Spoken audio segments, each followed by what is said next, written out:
going to go through the exercise of selecting a chair and vice chair for the upcoming year. But let's start with a roll call. I'm Tracy Klein. I'm a family nurse practitioner and an assistant professor at Washington State University and a professor at UNC, who teaches you. And I am the current chair of the committee. I'm Bill Origer. I'm a family physician. I'm a residency faculty at the Samaritan Corvallis Family Medicine Residency. He's Erin, pharmacy manager for School Medical Center for the Adhoc Valley Farmers. I'm Slater, Vice President of Pharmacy for Oregon, and we serve 3 CCOs, HSO, tax therapy, and civics. Pat DiMartino, pediatrician and pediatric oncology fellow at HSU. Russ Upman, psychiatric practitioner over at what is now Salem Health, and that will include Boulder Creek. I'm Mark Helm. I'm a general pediatrician here in Salem and Child Development Associates, which we call chaos.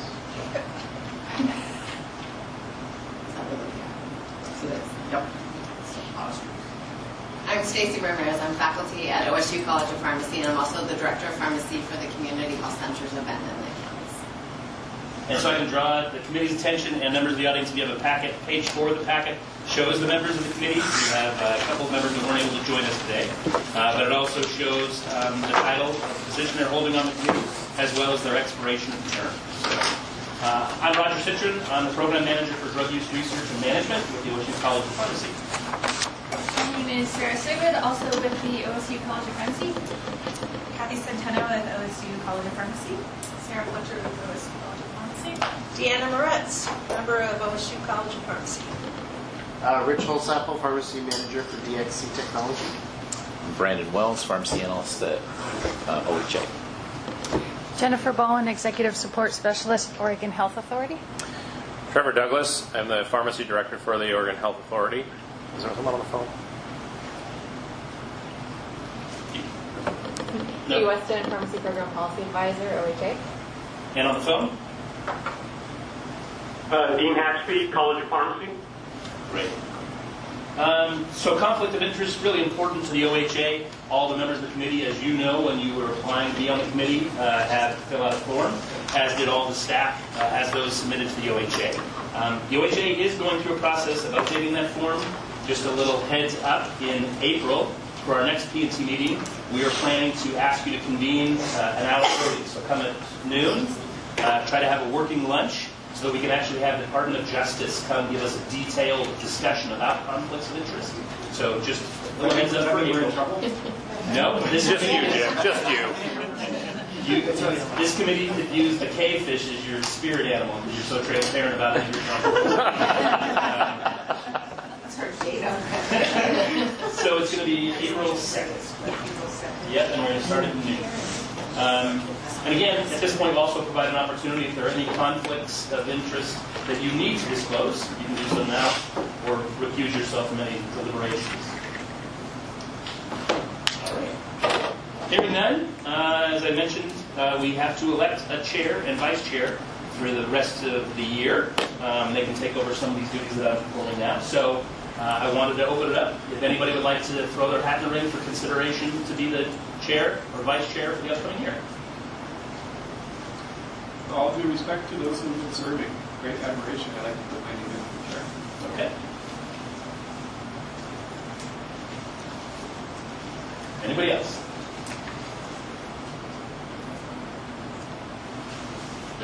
Twist arms, or we just have one? All right. We're also going to need somebody to be interested in being the vice chair.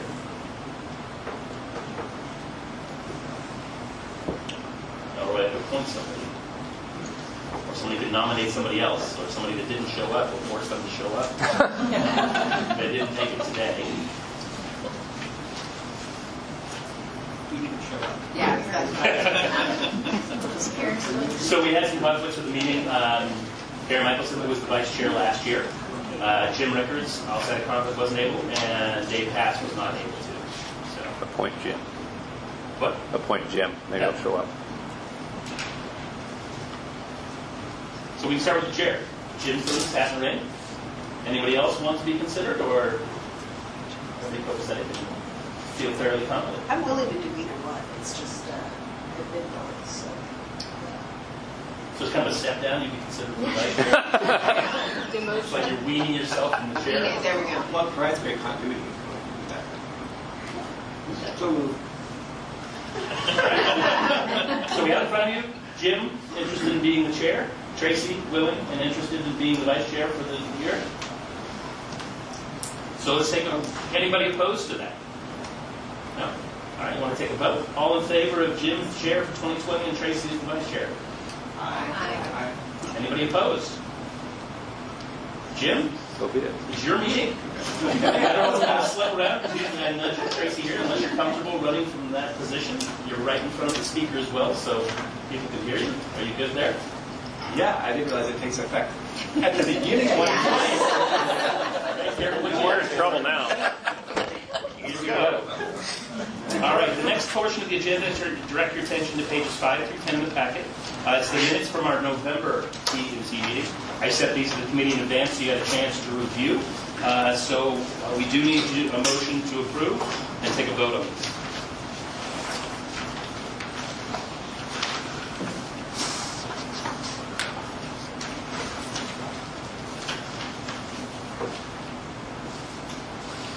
Any edits that anybody's noticed that need to be made?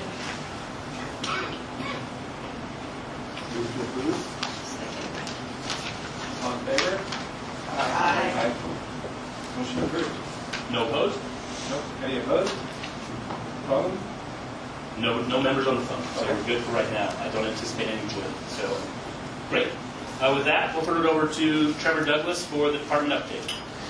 So first of all, again, thank you everybody for your commitment and time to this committee and to Oregonians on Medicaid. I want to first of all thank and welcome Dr. DiMartino. You'll recognize he's new to your ranks. Welcome and thank you very much. I also wanted to point out that you may see someone missing to my right. Usually sits around Brandon. Jennifer Torkelson is no longer with the agency. She's moved on to other opportunities, but we're going to miss her can-do attitude and her generally. In the meantime, if you have program questions, Brandon's willing to step up and help us out and take those questions. So thankful for Jennifer's help and work while she was with us. You may know that there are some folks gathered down at the Capitol today. Apologize for the traffic. It wasn't my fault.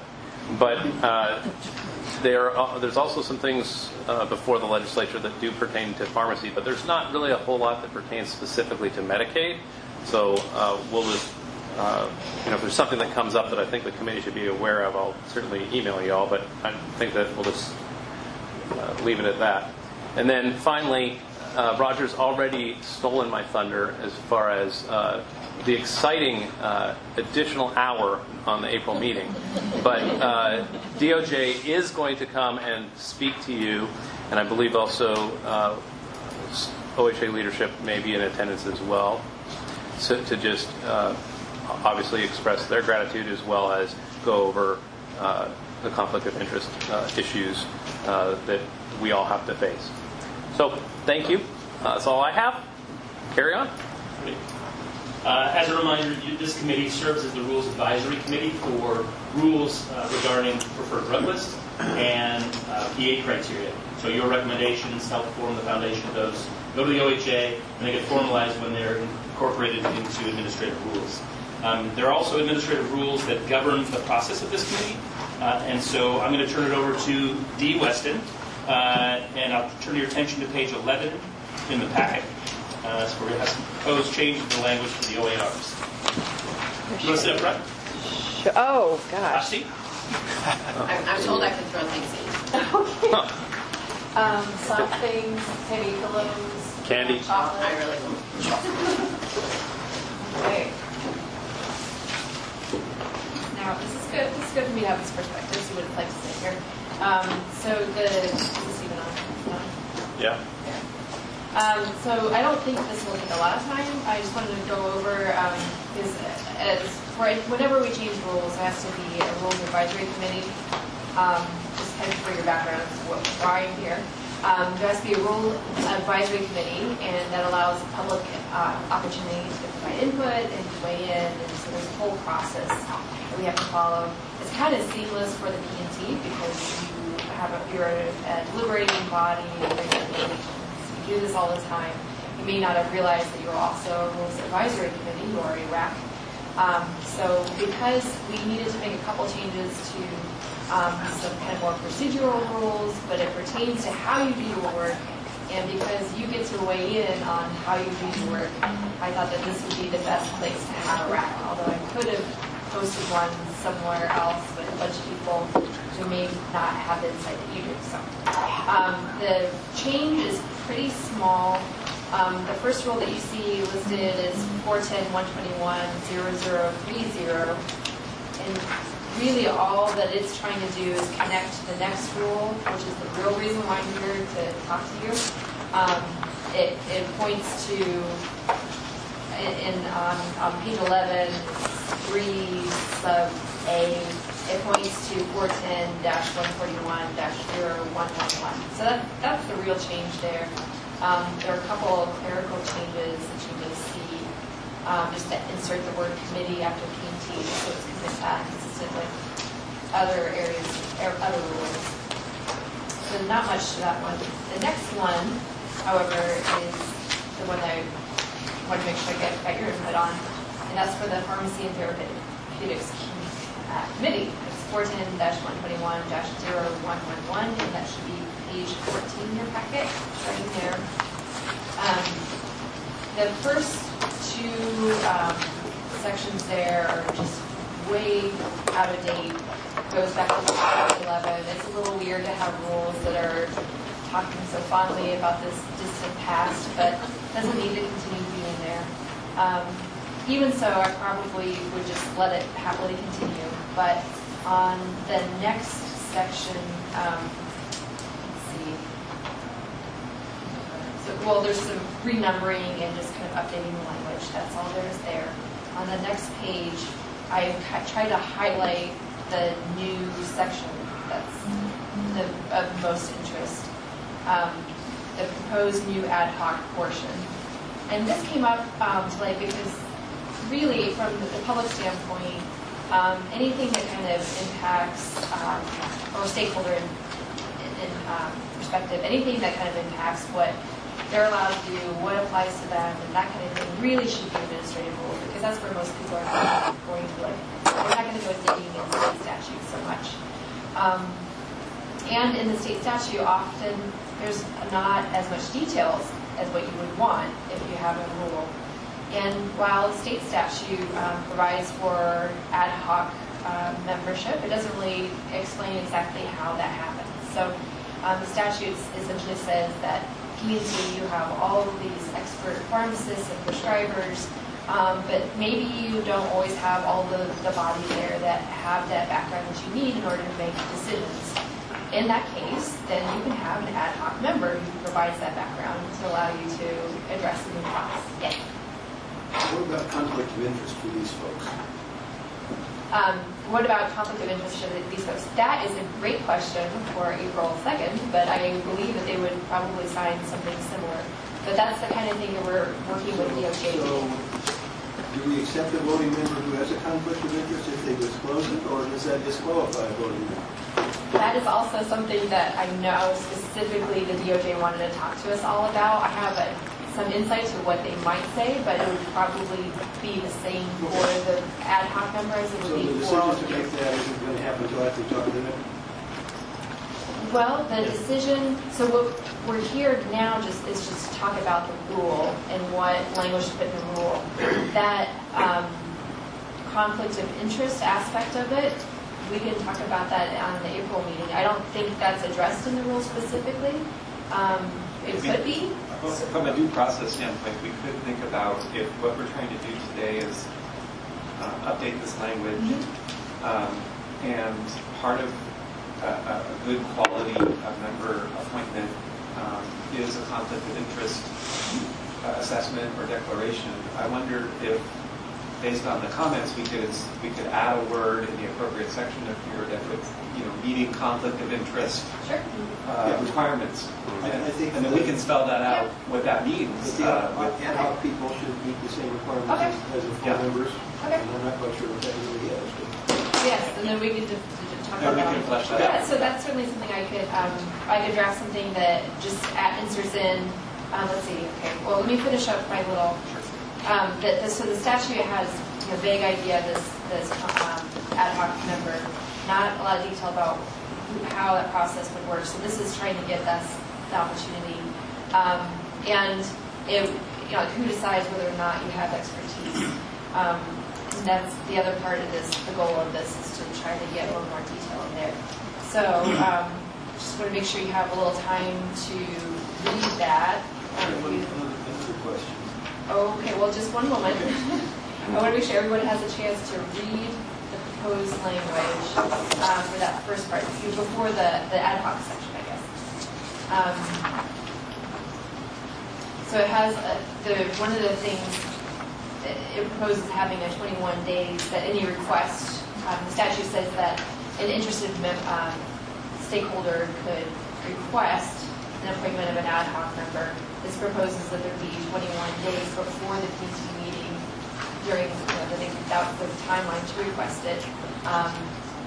And my goal there was just to come up with something that was reasonable, that would allow the DERM team time to adjust schedules if needed, and still allow time to get someone quickly on board to maybe perhaps address the conflict of interest and the other things that might be needed. But it doesn't have to be 21 days, and I would take input on that for sure. Stacey? Oh, sorry. I just had one quick clarification. Sorry, yeah. So this is different from us asking for an expert opinion, or this is replacing asking for an expert opinion? This would be somebody who would serve for the PNC meeting, and they would be a voting member. Okay. On an ad hoc basis, as opposed to an every meeting. Right. So they would, as pertains to their area of expertise, they would also vote and inform. Yes. So they would recommend be part of the voting for the PA criteria and any PDL determination for that specific class or that specific topic. And then they can participate for all the other discussions and deliberations that are going on, but they wouldn't be voting for those. Only voting for that one component for which they're appointed as an ad hoc member. And to Stacy's question, it wouldn't be in replacement of. You can still ask for ad hoc opinion, and we can still solicit that on your behalf if you have those questions. We try to do that in general for specific classes, but this would not replace that from our perspective. Okay, so that's important because right now when we have expert opinion, we're still as a PNT group judging, what that means. Versus if this person's on our committee also presenting a recommendation to us, it's not really a conflict of interest, but it's kind of a unique situation, right? Where you're kind of voting for or against a fellow committee member. Right. I guess it just creates an interesting dynamic, right? Versus where they're there to help protect us and help us see is different than if they're presenting what we should be doing. So it sounds like we could still have the independent if we... That's our understanding. Okay. And that would be our expectation, that we would keep the same process we got. And I don't have a vote, but I think the 21 days makes sense. Generally, we post draft materials 45 to 60 days in advance. Some interested party might see that and request at that time. This language would allow at least 21. Sometimes we post things only 30 days in advance. Generally, if it's something that an ad hoc member may be requested for, we'll probably do draft materials. Nonetheless, if we post an agenda topic 30 days in advance, right, this would allow a full week for that to be posted, for that request to be made, and still not knock us off our timeline to bring it forward. Can I just ask one thing, because I don't know, in terms of point of clarification, can we suggest some addition to item number 6 there, where you say an ad hoc expert as described in 5, that those shall have full voting rights, and you can add in there subject to conflict of interest policies of the committee. That seems like a good spot for it. Then if we had that small revision, I think that would That's a great possibly address That's good.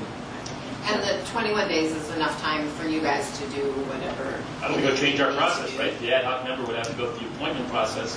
It would not necessarily That expert could have already weighed in on our draft materials, ideally, as we try to encourage industry to weigh in during the draft period, so we can consider that. Any new evidence, any input during the draft period, that could still occur with that ad hoc expert.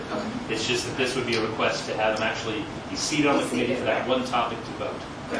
And so, there are two avenues. One is if you, P&T, decide that you are missing someone that you want to actually vote, you could just do that. That's the first part. The second part is someone in the public or stakeholder felt, and they would need to demonstrate to the director that the P&T doesn't have expertise necessary to make a judgment call. So it says here, including on any PDL. So that means, to me, it seems like more open-ended. Is that any PDL is language that's carried over since House Bill 2100 from 2011 came into being, forming the committee. It's always said the PMPDT, which is the fee-for-service PDL, or any PDL, should the OHA ever pursue a secondary PDL that you may inform. That language is not new. It's been Yeah, so it's not giving the ad hoc expert. They're still just contained to whether that subject, and if that class was on something more than the PMPDT, the fact is the fee-for-service PDL, it would inform, and your recommendations were informing that other PDL, and it included that class, it could inform that. I just think we're fine. I just want to make sure that we call out if the expert becomes a voting member and they also develop the content that we're voting on, and we just declare that. I'm sorry, if they... So if an expert participates in working with you, which would be excellent, to develop PA criteria or develop formulary position, and then later also gets promoted into an expert voting member on the committee, that 21 days, that'd probably be the only time that would occur, that we just declare for the committee that this person who is voting also participate on creating the content for us to vote on. We would make that clear to you. We want that as well. I mean, I'm not too worried about that. I think that's an important transparency element to this. Okay. My beady little mind thinks of all kinds of things. Is there a limit to the number of these people that can be appointed? So conceivably, we could have 12 experts show up? If the PMT, if you as a body decide that you need 12 more people, then you certainly can do that. Or if the director decides that I'm not worried about us asking. Well, but I'm answering the about... second part. I'm answering the second part. The second part is if someone in the public decides, 12 people in the public is able to demonstrate to the director that you lack the expertise necessary for these 12 different areas, then certainly the director can appoint someone. Well, I'm not worried about 12 experts in 12 areas. I'm worried about 12 experts in one area that can hijack the committee. Again, if the director decides that is appropriate, then that can happen. It seems unlikely that the director will. Well, this is kind of like a partnership agreement or a prenuptial.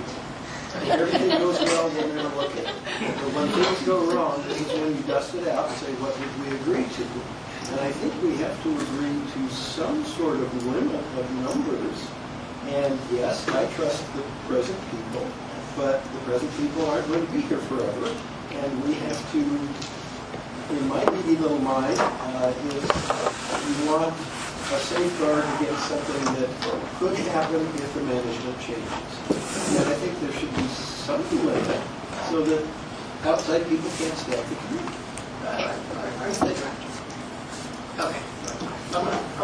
I just want to make sure that that's in the statute. I also want to note something in the language of this. It says ad hoc, and ad hoc member, which implies should we change that to one? You can, I'll take that feedback and your advisement. The statute doesn't say that there's a limit. I understand your concern, and I'll discuss it with Trevor. Because the vast majority of the time, this is not going to be a problem at all. And we certainly want folks in the public to be able to suggest someone that we may not have thought of. But I don't want them to bring the entire army in. The statute actually says one or more medical exams. One or more. I think it would be excellent to talk offline about how could you accomplish that if the director of the purview he or she needs to provide the right expertise at our request or from the state's perspective, but also not exceed the voting capacity of the committee. There's some wisdom in there. Or to that end, yeah.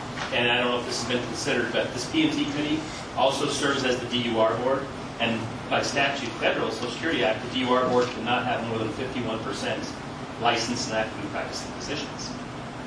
I would think that is not measured a bit for every single meeting, but you can talk to CMS about it. Membership of the board. So that's another consideration that might limit how many people could be appointed. Well, outside experts don't necessarily need to be physicians. They could be PhD researchers, they could be epidemiologists. There are times when we need any one of those things, and there may be times when we need 2 experts or 3 experts, but not 12. Point of clarification, just to make sure that I'm understanding your concern. Basically, what we're trying to avoid is someone being able to outvote the committee on a particular issue, right? So maybe there would be something around limiting the number so that couldn't happen, right?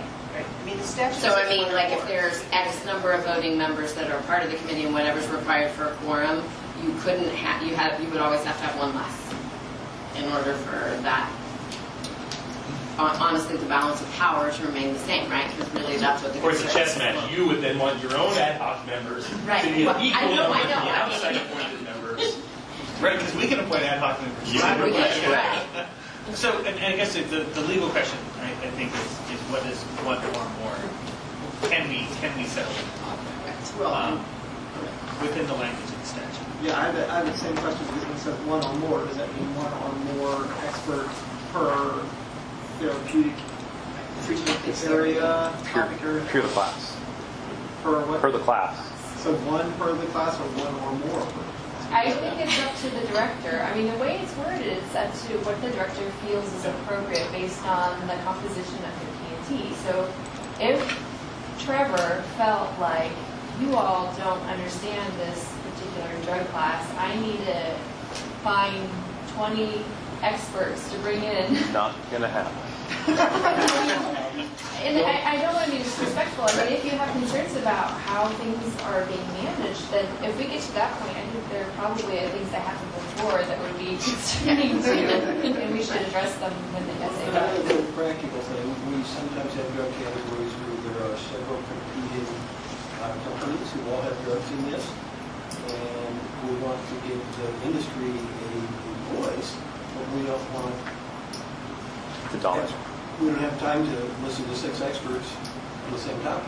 Well, I think the other observation we should consider is our job as committee members is to look at this from multiple points of view. So we're trying to get expert opinion, but we're also thinking about primary care, we're thinking about the people we serve. And so really the expert should be able to frame it in such a way that we can understand what we're doing as a committee, so that I wouldn't think you would need a ton of experts in order to be able to accomplish that. But it does seem like there should be some provision that doesn't, I think it is an integrity question. I could see the integrity of the state being able to do what it needs through the director. But there's also the integrity of the committee to be able to hold what it means for us to have votes. And so I would ask you guys to think about that offline and see what you can come up with language that might take it both into account, because we are one big team that needs to have checks and balances for each other. It's not a one-sided obligation. We have obligations as committee members. So think about that, and then I think there's some wisdom that can be done.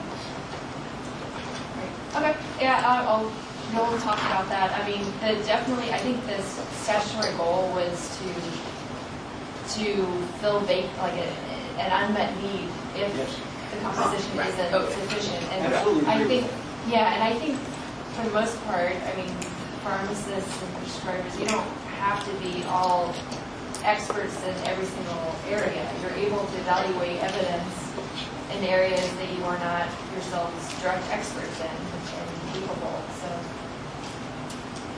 but yeah, okay. So that was that. The next section, this will be easy.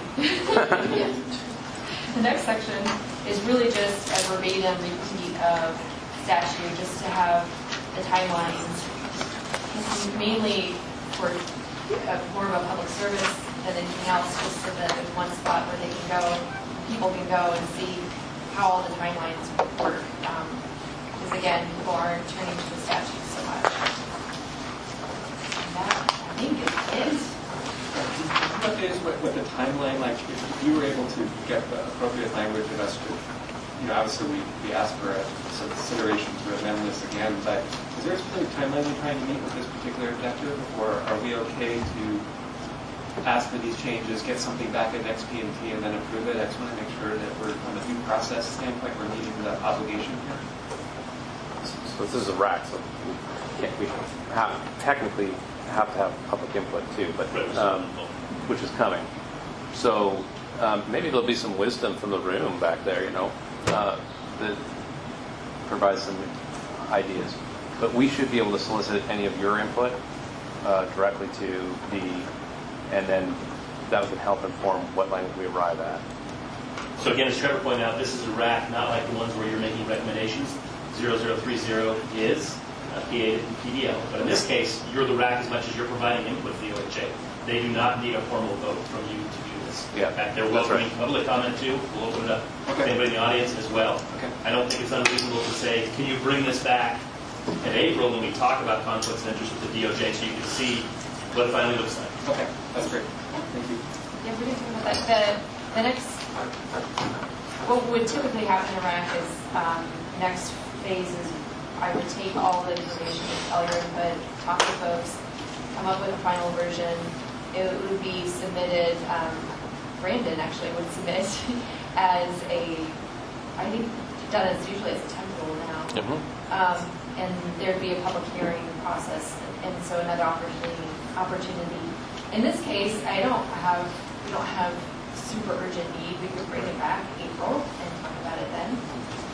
Yeah. Okay. If it worked, I think that would be excellent. Give another opportunity for the folks in the crowd to actually have comment, unless there's comment. Yes, so before we go on to the operating procedures, is there any public comment from the audience that they'd like the OHA to hear? Wow, we scared you that much. So kind of in conjunction with these changes, we memorialize much of this in our operating procedures. So draw your attention to page 18 of the packet. Okay. These are operating procedures that we have posted on the college's website. And I'll turn it over to Sarah. Right, and the only updates to this section are in that ad hoc expert involvement category that we kind of memorialize the changes that we're proposing from the rule into our procedures document. If there's any updates to that rule based on the feedback today, we would incorporate those changes into the procedures that's written. Any comments on that? Great. The next section of the agenda is the consent agenda. It's something that we started to do last year so that we could be more efficient with your time. We have a couple of scans, generally to kind of orientate that. So when we put scans, for example, on the consent agenda, our conclusion is that there's no new clinical evidence that would warrant us making a proposed change to PA criteria or the PDL for clinical reasons. Nonetheless, we still will go into executive session to look at some of the drugs in those classes, but we do not present our research. We do post it. It's part of the package. So those are the two scans. There's also two abbreviated drug reviews. Abbreviated drug reviews are performed. They're more cursory one-pagers. They're for drugs that are for either non-covered or drugs that we don't cover. Say something's cosmetic. Say a new drug came out for sexual dysfunction. That's not a covered service. We would do an abbreviated review and then code the drugs so that they wouldn't be covered. Nonetheless, we could still get a PA request that may be considered through other channels. So those are those two components. When we have topics on the consent agenda, the committee can always ask that they be taken off so that we can discuss them. So I look to you now. Are any of these topics warrant you wanting to dig into the discussion?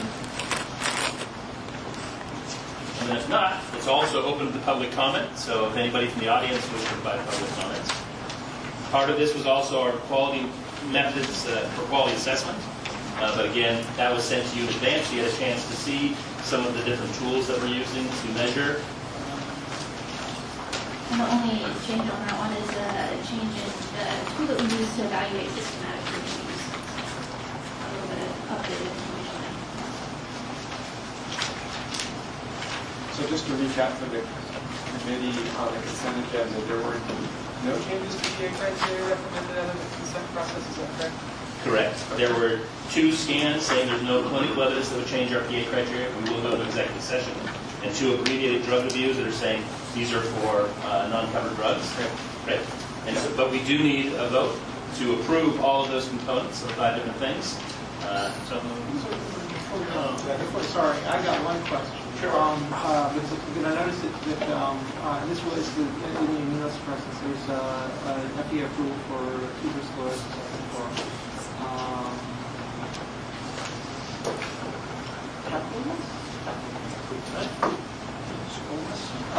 well, no, yeah, that was the thing that's confusing me. But it's only for adults. And so I'm not sure that you've actually got any treatment options that are available to FDA for tuberculosis for kids. But yeah, that's the thing. And it's really just something that I think we will do with PDL. And we will be reviewing the PDL, so you'll see the status of the drugs that we have on that. Yeah. So if there's changes based upon that component, we can come out after executive session. Again, we don't make decisions there, and talk about that in public after the exec session. Yeah, it was just a fun clarification on that. Do we have anything that's actually approved that we can use with kids or with tuberculosis?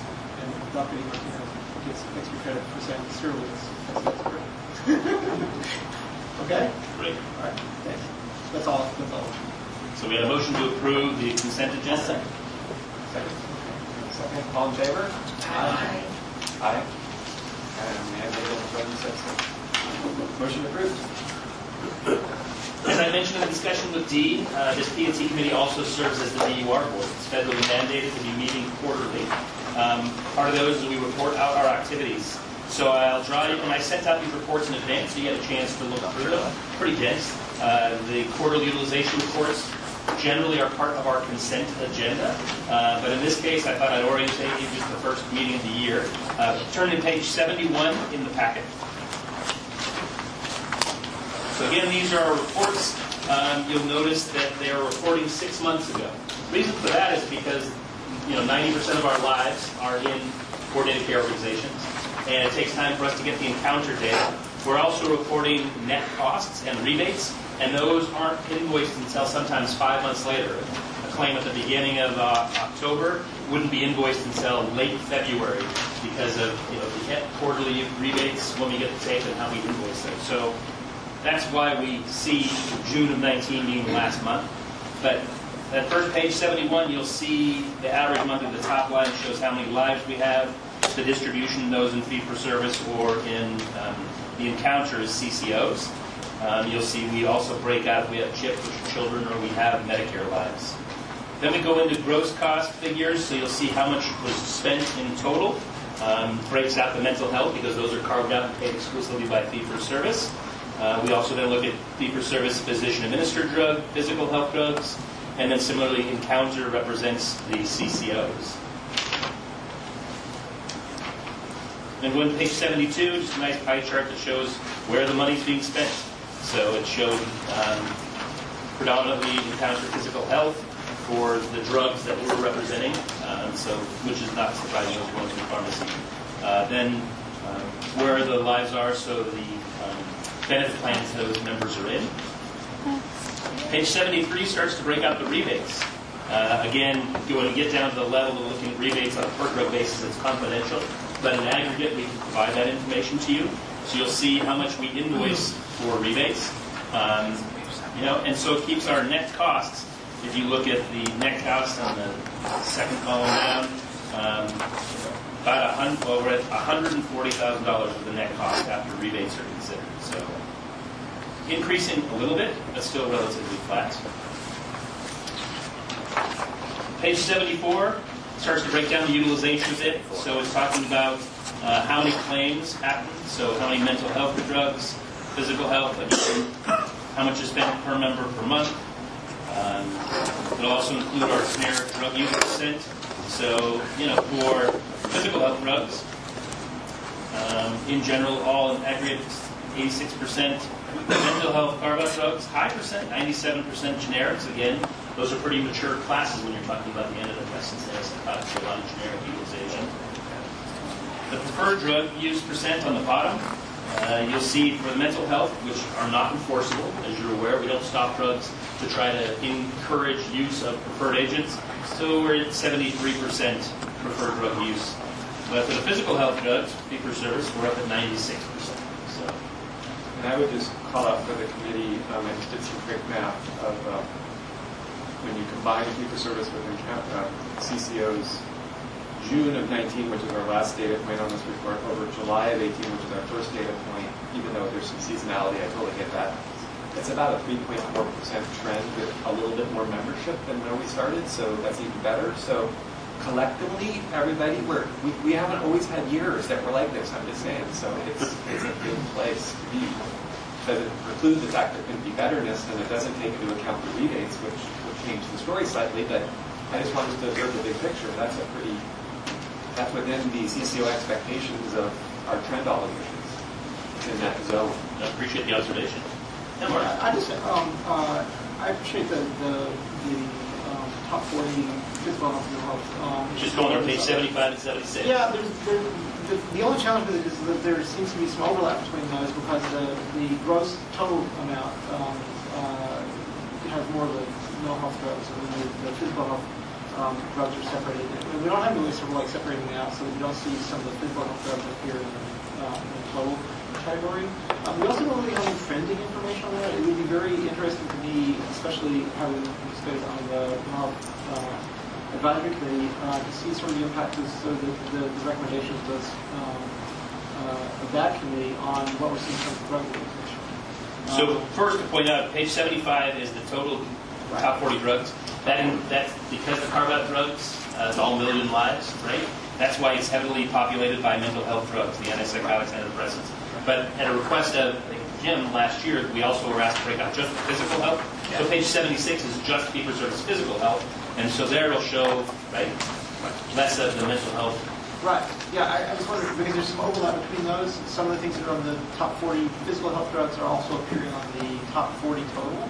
I wondered if it was possible to sort of break those in so you had maybe top 40 physical health drugs and top 40 mental health drugs, and we actually have two separate categories. That is, top 40 physical health is on 76. The overlap is that some of those physical health drugs have enough use that they make the total top 40 and they insert themselves with the mental health drugs. Right. I understand that. Okay. What I'm saying is, if we had physical health drugs on one page and mental health drugs only on the other page, not top 40 total.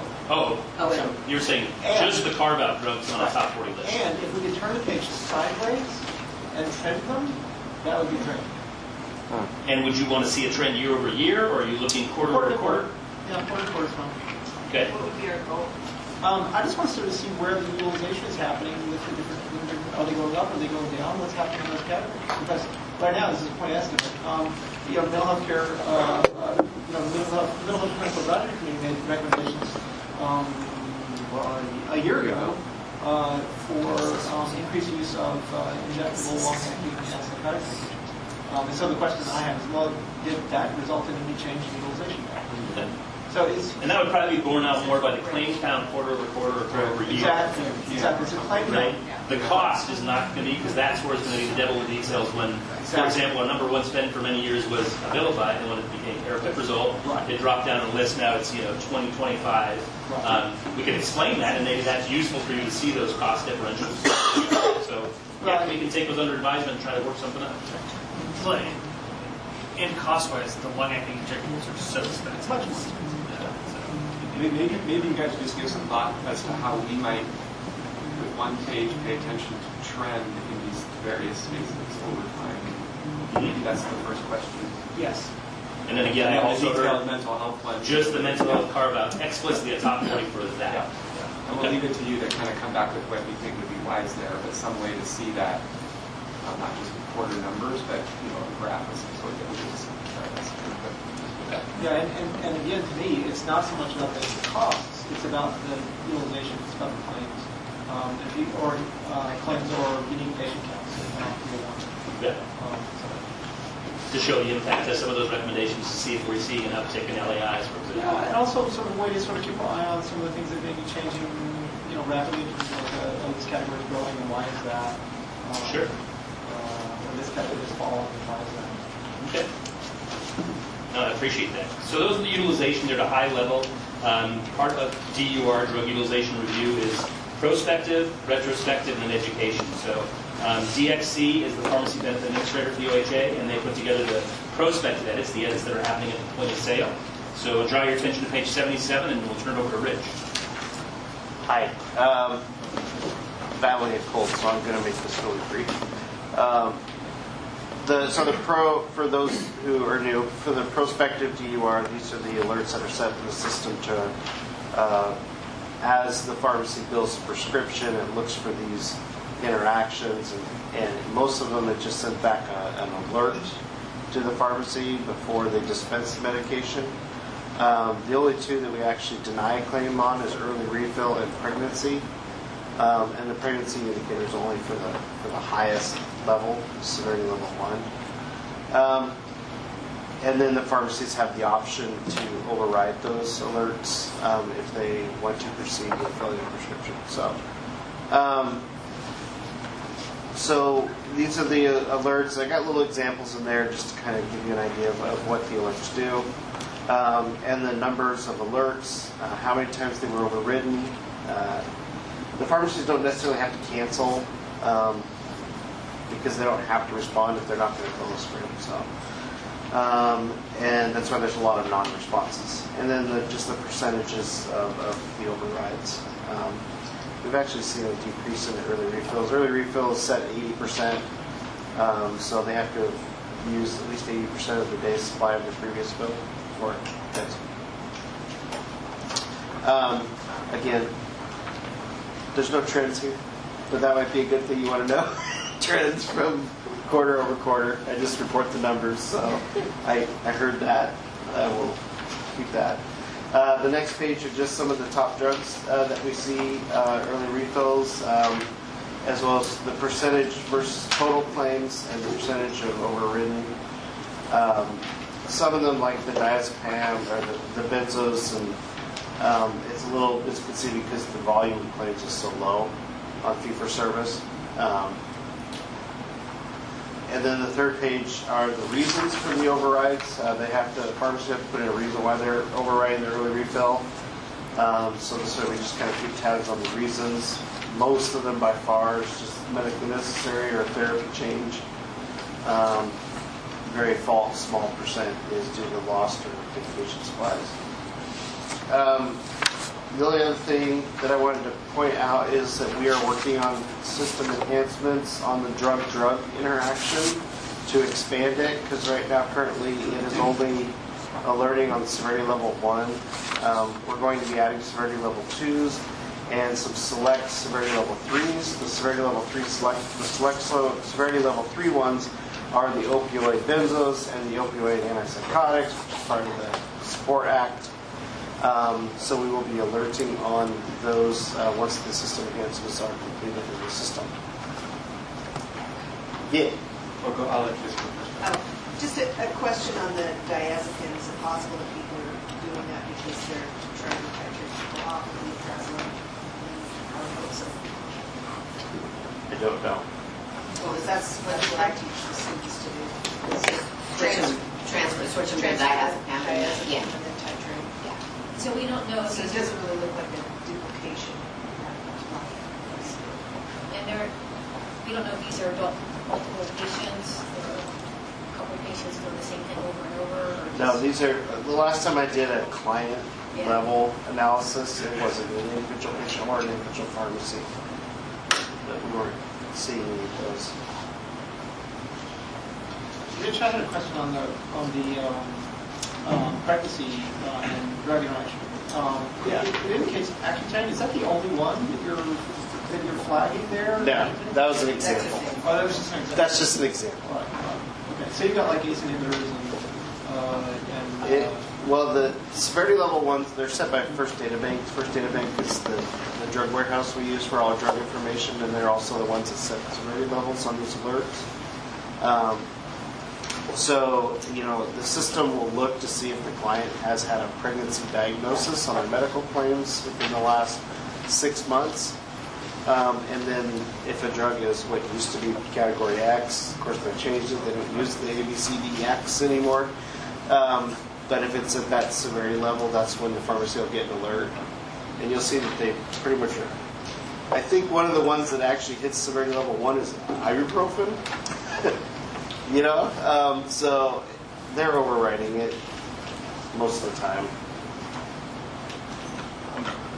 So this is kind of maybe more of a question for Rich and Trevor, but we recently, about once a year, we think about our incident response framework so that if there was a big earthquake, or a pandemic or something, that we already pre-contemplate with our PBM chain of command of contact, pre-contemplate some scenarios of which quality edits or refill too soon edits we might lift. We have a range of options that we've spelled out so that they're pre-contemplated, everybody's sort of signed off on them. What I don't know is where the fee-for-service P&T is with you as a vendor in that incident response disaster preparation framework, and what role or not the P&T should have in that, or we don't want to have a role, we want you to be empowered to make the on-the-fly decision, or you would anyways. But if I could ask you guys offline to think about how you might summarize for us kind of how that might work, or what you know and don't know about that, just to update us. It's just good once a year hygiene to kick the tires on emergency preparedness is another way to say it. In a gross sense, the entire MMIS system has a backup, Colorado Springs, Colorado.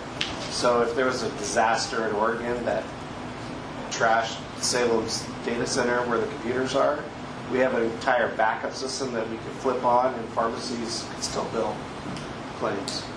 You're talking about that. But you're talking about someone's drug supply might have been wiped out because of the tidal wave, and they need to go back and get their data log.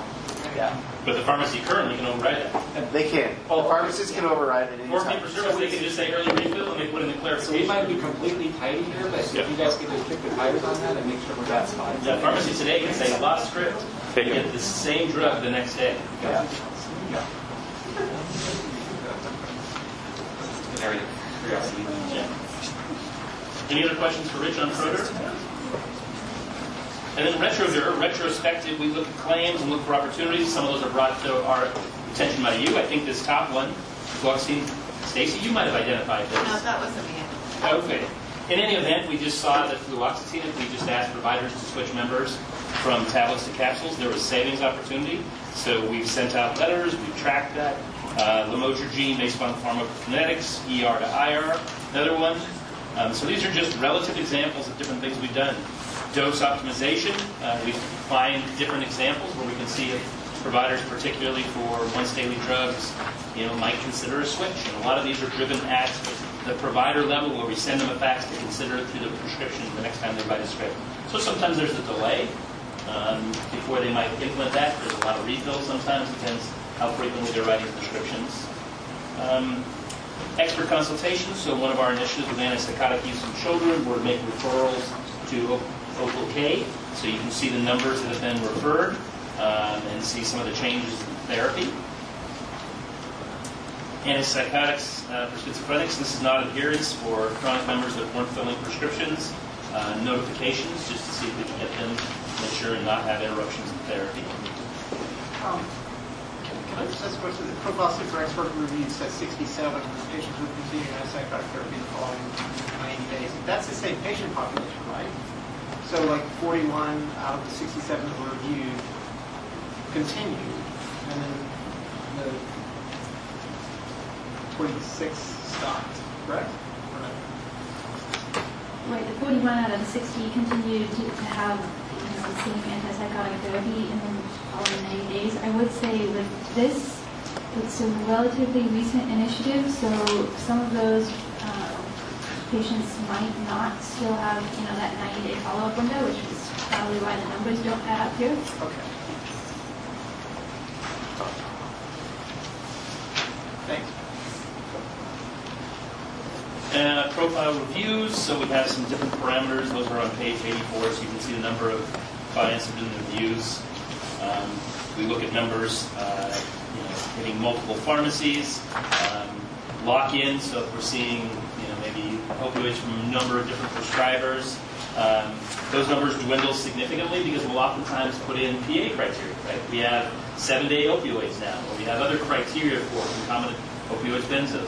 When you put in PA criteria, you'll see a decrease in instances that might warrant a person being locked into a pharmacy. So those go hand in hand. Often one initiative informs or changes parameters for others.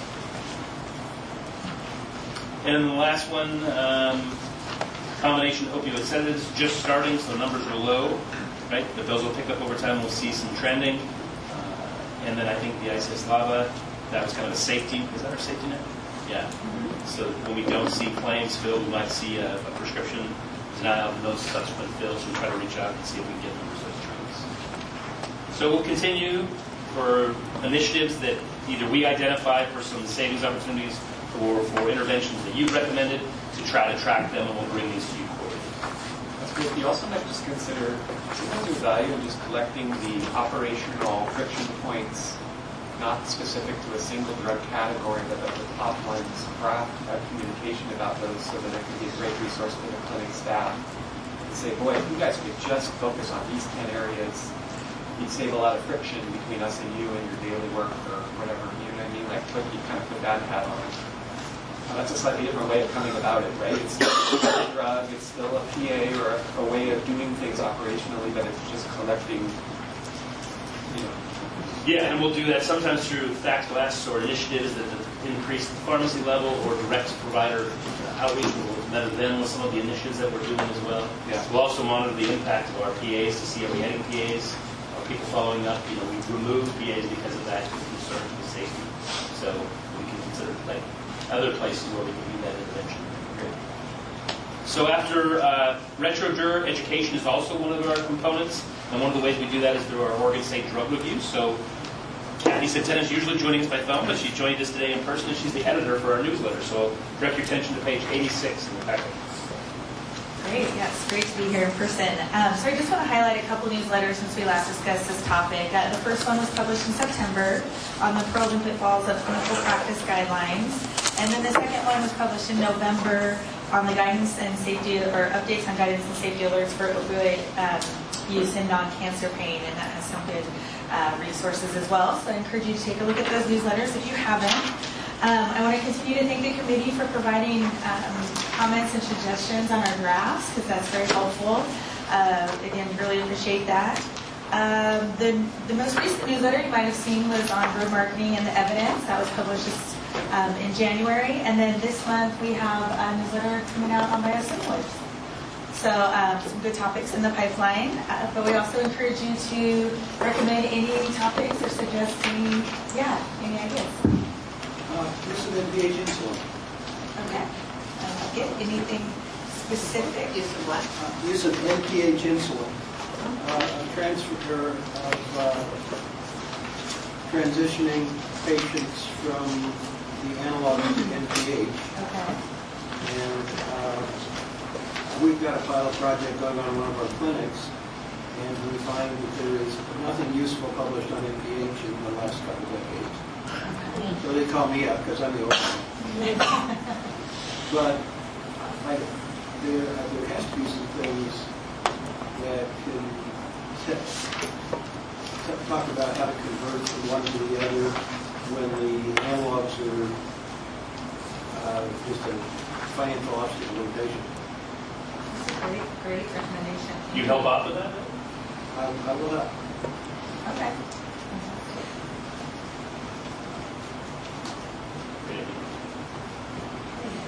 Another one to consider is put in the hopper is from a safety perspective.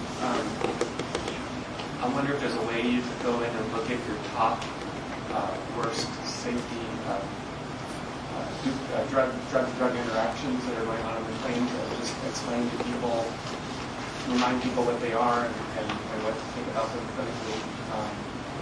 Because what I find is between pharmacies and EMRs, there's a lot of desensitization that goes on. So you have to be wise on what you focus their attention on, but sometimes just surfacing up some of the more concerning patterns, talking about them is always good.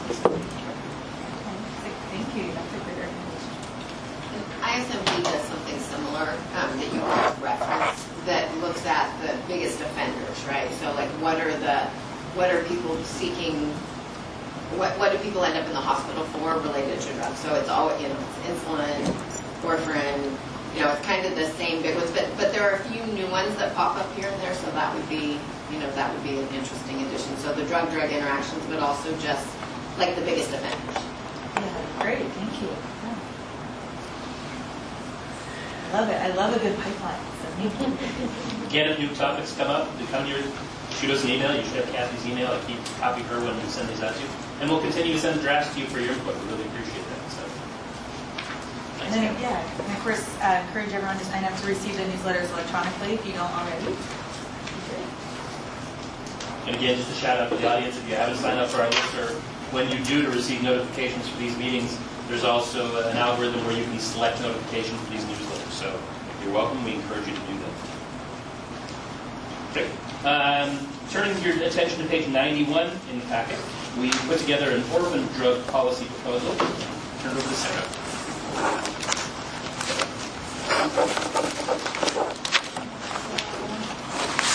This is a policy proposal we've come up with that we'd love your input on. It's based on the number of orphan drugs that are being approved through the FDA and the amount of time this committee has spent reviewing orphan drugs over the past several years. Is it turned on the side? So over the past 3 years, this committee has reviewed 40 different orphan drugs as designated by the FDA. But when we look at utilization for these drugs in fee-for-service, requests for these medications are rare as being orphan conditions. And the majority of the requests that we get do currently meet developed PA criteria that we reviewed through this committee. And so this proposal puts forward a more comprehensive policy for orphan drugs that will hopefully increase the bandwidth that the staff spends developing reviews and that you spend reviewing these orphan drugs. And in addition, still support medically appropriate use of these therapies based on the FDA label. So the policy proposal intends to support use of these orphan drugs based on the FDA labeling.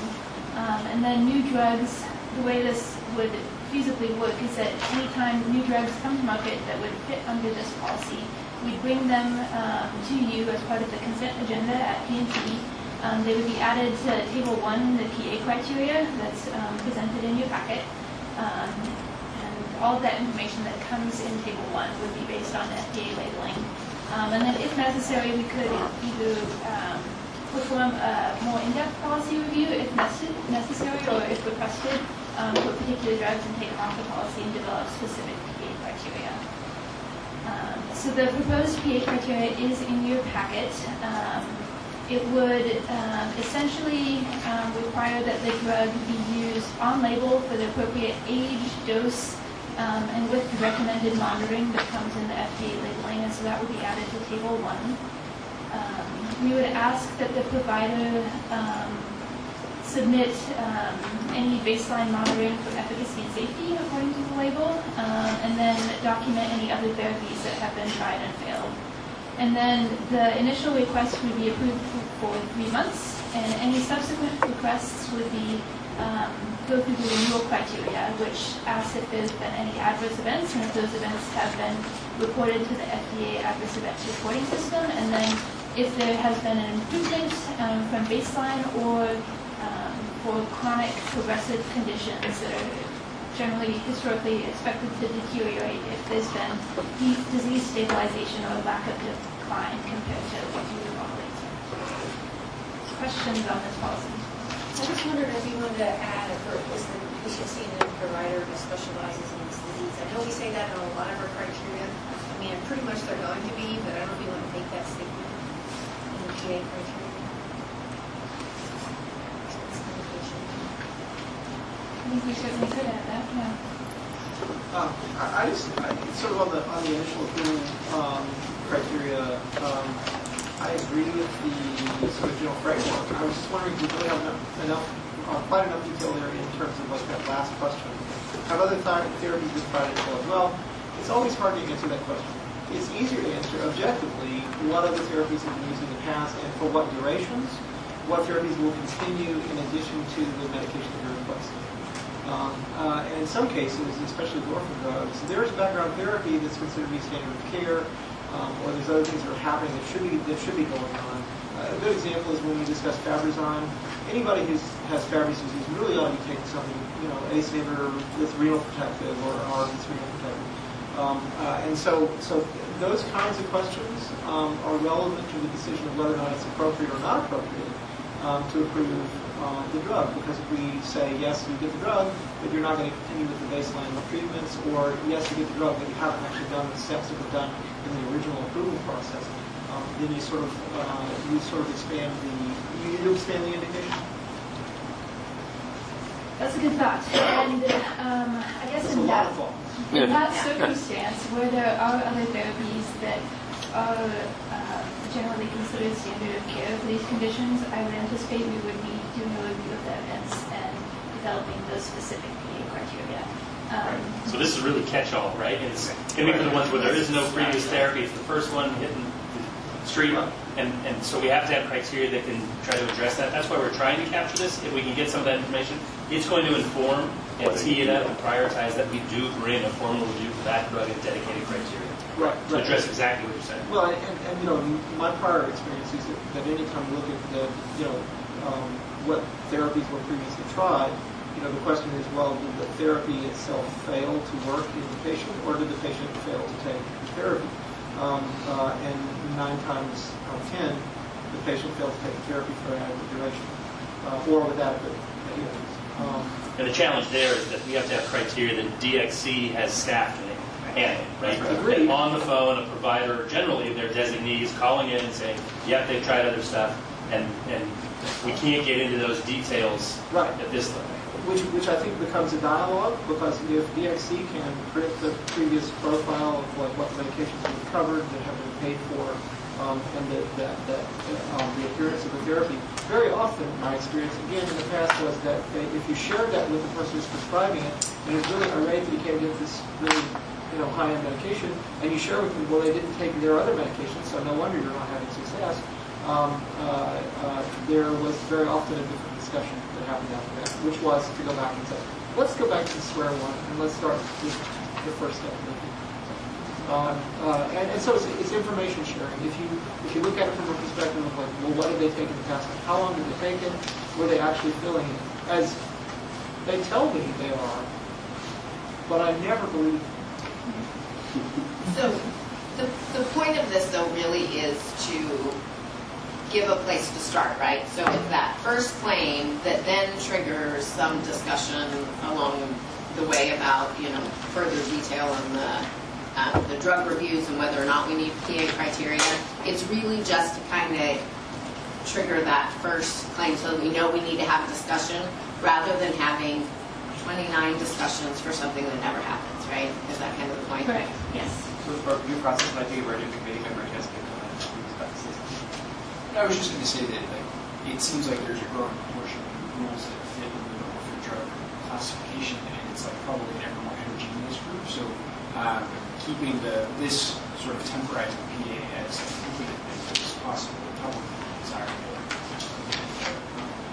And could we also get reports on, at some point, how many, what the utilization of medications that fall under these criteria are, just so we can come back and say, oh, maybe we actually do need to look at that.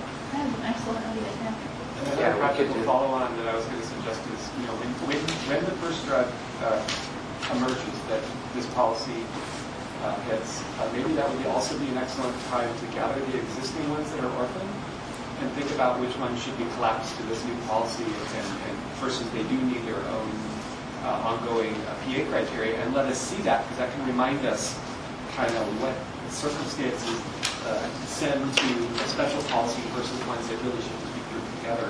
That might be a great way for us to just engage again on this topic, see if there's any wisdom. Up to this point, what we've been using is our high-cost drug policy, right? So new drugs come, these orphan drugs often are those. And they've been applying that, but that's stay limited. After a certain time, we either review it or take it off of that policy. This is doing something that's real specific to drugs that have the designation of being an orphan drug. And then at the top of the criteria, not the approved yet. Right there you can see table 1. Again, just to draw your attention there, we're going to put the drugs, the indication, all that pertinent information on that table. So you don't think you have any orphan drugs with our own policy? Well, we do have orphan drugs. We already have dedicated criteria. Are you saying do we have other orphan drugs that don't have criteria? Go check the ones that have dedicated criteria to see if any of them are so simple that they just should be collapsed in this general policy. And then summarize how many we have that are, there's like 10 that have their own criteria. We think we should keep it as their own criteria. Just let us quickly observe that just to get a sense of the spacing. And we'll create a PA reason code for orphan drugs, so we can use it, go back and see what PAs we've received and processed for. So every time a PA request comes in, Rich's staff flags which criteria were used. This is a great idea. Is it great enough for someone to move to approve? As amended, again, I think there was a recommendation, right? Yes. To add seeing a provider specialist. Yeah. Or that language, in consultation with whatever. And I would really like to change number 5, instead of saying have other therapies been tried and failed, to say has the prescribing physician reviewed the list of medications that were previously used in patients, like with previous medication drugs. Asking for provider attestation of asking for providers to actually look at the data that says, yeah, your patient's not taking their, not taking their medicine. Maybe no other treatment for this. Pardon? Maybe no other treatment. I agree. If applicable. I agree. Yeah. Okay, so here a motion to approve as amended to include provider specialty and documentation of or attestation of previous therapies having been tried at adequate doses. No. Having the provider, the prescriber, review the medications that we have records that the patient has been dispensed. Okay? Which is not the same thing as saying, I attest that they took these medicines. It's actually making them look at the pharmacy fill history. I don't know if We do that. to that. No, you don't. DXC does. At least for the most part. But I thought you said the prescriber. Yeah. Yeah, the prescriber. Prescriber The does DXC that. can send that information to as part of the PA approval process. So when the claim comes through, you can trigger a flag and say, okay, so we fax you this information. You can review this information and we'll pick up the conversation. How would DXC know which medication to trigger? And for how far back do you look? And if they're new to What if Medicaid they're in another and you have state? no claims history. Then you have no claims history. So, What point of process, if you as a community feel strongly about this, what I would suggest to do is we just break this vote up into 2 sections. The base proposal as originally meant to that isn't as much conversation, and then a very direct way of allowing one to make sure they're getting the right information and really check things out that also may have some operational implications. But it's a quality safety question, but we can take those separately so that we can get committee members to see where we all are on the second one. Okay, so right now we have a motion to approve as amended by requiring provider specialty. Right? Yeah. Okay. A second? Or in consultation with this person. Or a consultation? Okay. Second. All in favor? Aye. Any opposed? Okay, that motion's approved. And now, yeah, and now, so the question is, how does the prescriber who believes that another medication, and it's not really just for orphan drugs, it's for anything really. How does the prescriber know that know what the patient is taking? Because there may be other medications that they're taking that the prescriber is not aware of. And then how do they also know that the medications that the prescriber is using to treat a particular condition, how do they know that they're taking them correctly or appropriately? So a really excellent example of this is like patients who have persistent asthma. It's like every time you see them, they always have asthma exacerbations, and you're wheezing every single time. Oh, you must need a combination controller. So you prescribe the combination control, and that doesn't work either. And so you prescribe the higher dose of the combination. The next thing you know, you're talking about putting them on, an immune modulator. But then if you look at the record and you look at when they actually filled it, they're not filling their inhaled steroid, they're not filling their combination controller at the low dose, they're not filling the combination controller at the high dose. So they're not filling the medications they need to fill in order to be able to control their medical condition, and they pop into an orphan drug. It's difficult to add a question like that. So in that case, no, it's not a question. But for criteria, you need a question. Right. So you'd have to say, if for this drug, the immune modulator, right? Have they tried these other drugs? Is there a documented history of them filling that and using this for a period of time? You can ask a question and see that in the data, but to ask an open-ended question like you're trying, while it's hugely valuable, it's not implementable. I have a suggestion to kind of bring this together. So what if we said, okay, this purpose of this policy is to work with a drug, which there's not much going on, and that's the intent of it, right? And so because it's an orphan drug, an orphan disease, more often than not, it is going to be the only treatment. Not always, and there is some stuff in the go, like you said, that most often that's not going to be the case here. We've already talked about as a committee that when the team finds that there are opportunities to have something else tried first, or then we will bring that for discussion and we will create an own policy and we can address your concerns there. And I would propose that this then be done on a drug-by-drug basis that fits that space and appropriate reason for that orphan drug, rather than to try to put general language here when I'm not sure that would yield anything for a base orphan drug when there isn't other treatments and it's a rare disease. You know what I mean? Like the hit ratio for the operational gain, I don't think is there. So that's my only class. I understand. In a perfect, I would love to be able to give a class and say, did you know? Yeah. Right? And that's the challenge. I say this having had the experience of, having created that system, and we did that. Right.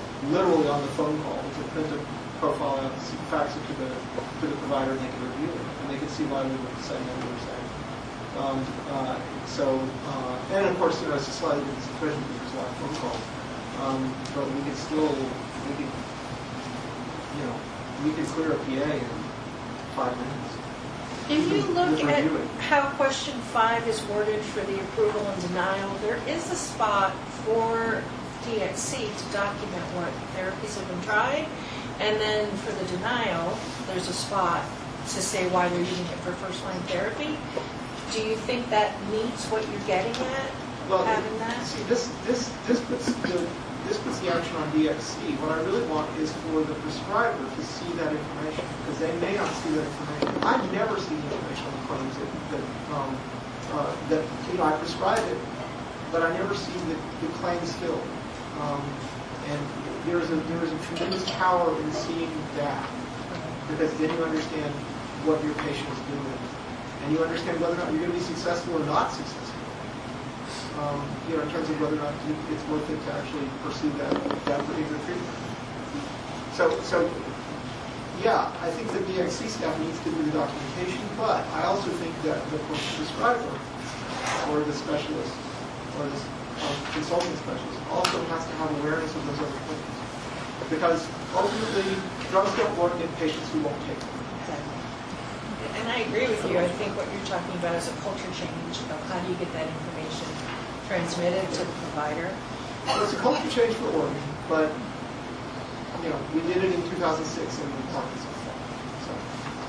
So it would be almost a two-step process because you have your base criteria. Most often you would know by the provider wouldn't have the whole picture.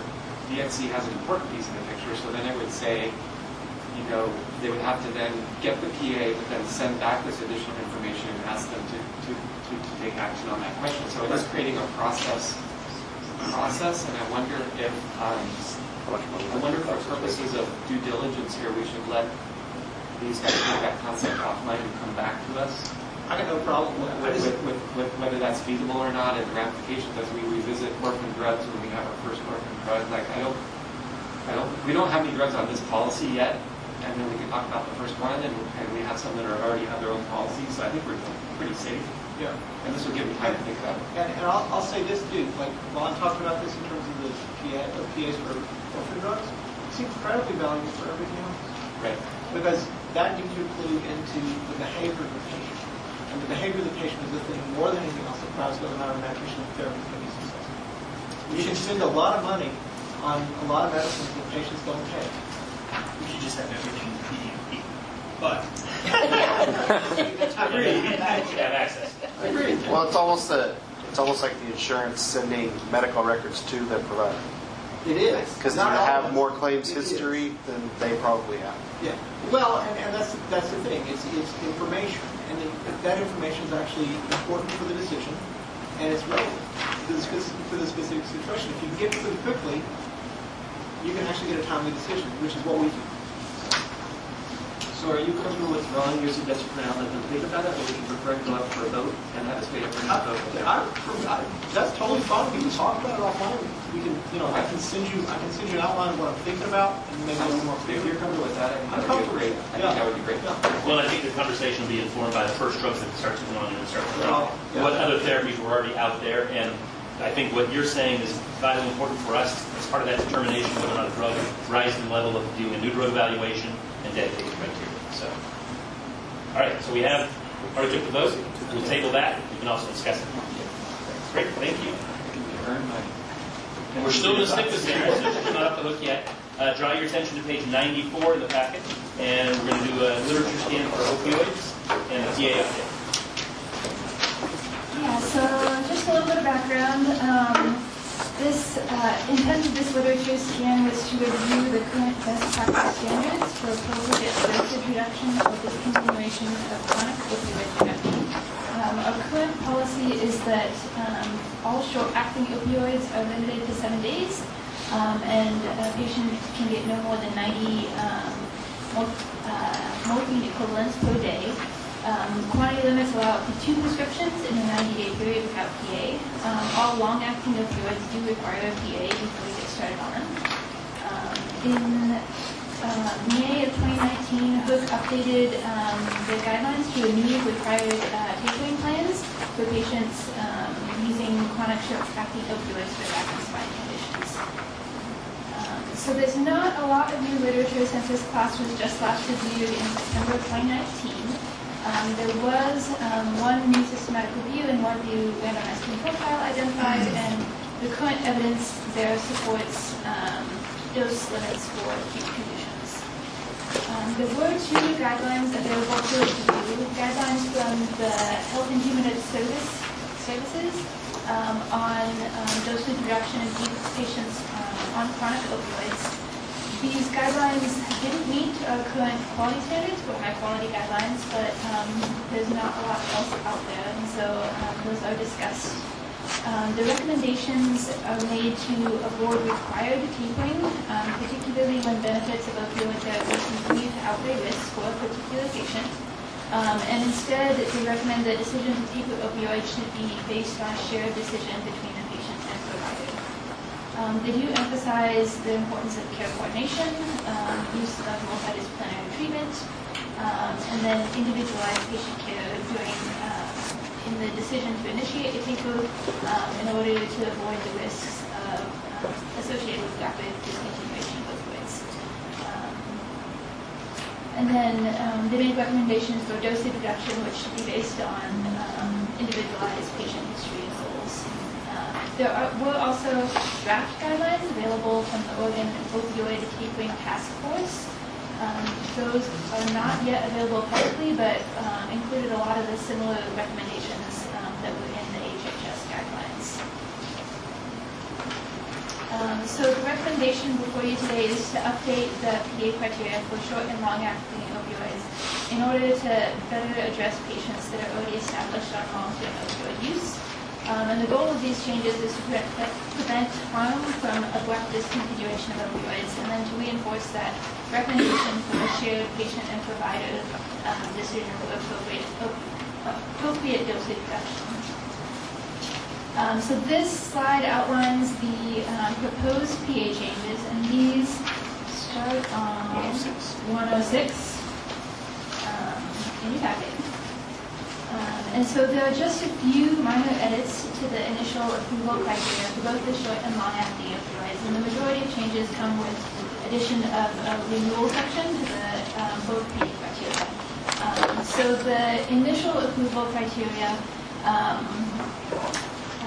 adds question number 2, and this is on the page 107, to any patients that have been on opioid therapy for more than 6 weeks to direct them to the renewal criteria. And then again in question number 12 on page 110, to ensure that sedating medications are not prescribed concurrently, and that's specific to new start patients due to increased risk of overdose. And then minor modification to question 15 on page 111 to ensure a regional urine drug screen has been completed for patients that are new starts. And then the renewal criteria addresses any patients that have been prescribed opioid therapy for longer than 6 weeks. And so asks for, just in broad aspects, documentation of a taper plan or documentation from the provider that a taper plan would be unsafe at this time for this particular patient. And then a recent PMP evaluation, and urine drug screen in the past year. Documentation of either improvement from baseline, or if there's no improvement from baseline, documentation that they're trying other things for the patient's pain. Also asks for evaluation of doses to prevent increases over 90 morphine equivalents, without requiring a taper for those that are already on those high doses, if that is still working for that patient. Asks for documentation of risk factors for overdose, and then that the patient and provider have a pain contract in place, and then approval duration would be based on the number of risk factors for overdose. So for shorter durations for those that have potentially more risk factors for overdose, and longer durations for those that have fewer risk factors for overdose. So hopefully this renewal criteria will help address patients that have already been established on long-term opioids, for which it's working for that particular patient, or in which it would be unsafe to take medication. Questions? I know I saw it in there before, maybe I just missed it. There is a requirement that they have access to naloxone or prescribed naloxone. Correct. If they have risk factors for overdose, yeah, we're asking that they prescribe that. This wasn't one of the proposed changes, but on the long-acting PA, item number 10, this is something that's obviously been there previously well thought about, but like not able to use concurrent short and long-acting opioids. I think a lot of places in my practice, a lot of patients that are on long-acting opioids, oftentimes we are prescribing short-acting opioids. That might be against what's commonly recommended in national guidelines, but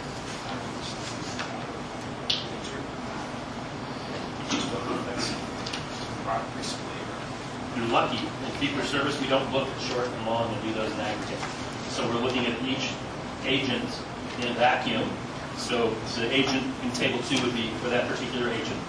So for your patients, you could prescribe. Well, but I do think the most recent guidance, though, does show that there's no benefit to both. So to either convert them to one or the other, but we used to think long-acting, and then for breakthrough pain, you can give them short-acting.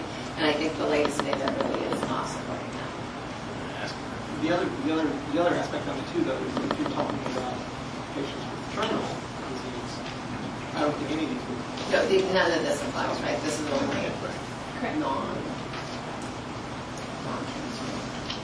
I can see where that could emerge, because it used to be give them short acting and then you could see what their pattern was over time and fold that into the long acting. Eventually now it's more like, why don't we start with the base and work it up to get them stable and not worry about nuance. So Sarah, just operationally, what would your goal of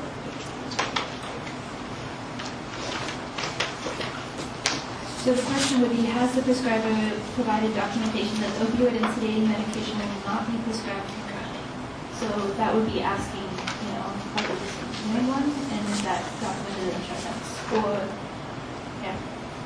Right, because if the answer is no, then it's denied. Correct. Because we don't want Correct. to be new start patients, yeah. Okay. So they're it not sounds like prescribed you're to the same talking- person. Yeah, Is the right. change. There's one prescriber potentially. Almost It sounds always. like we're talking about an attestation and then a documentation, and I'm not clear. I can only promise what I would do and not do, not what anybody else would do. Right.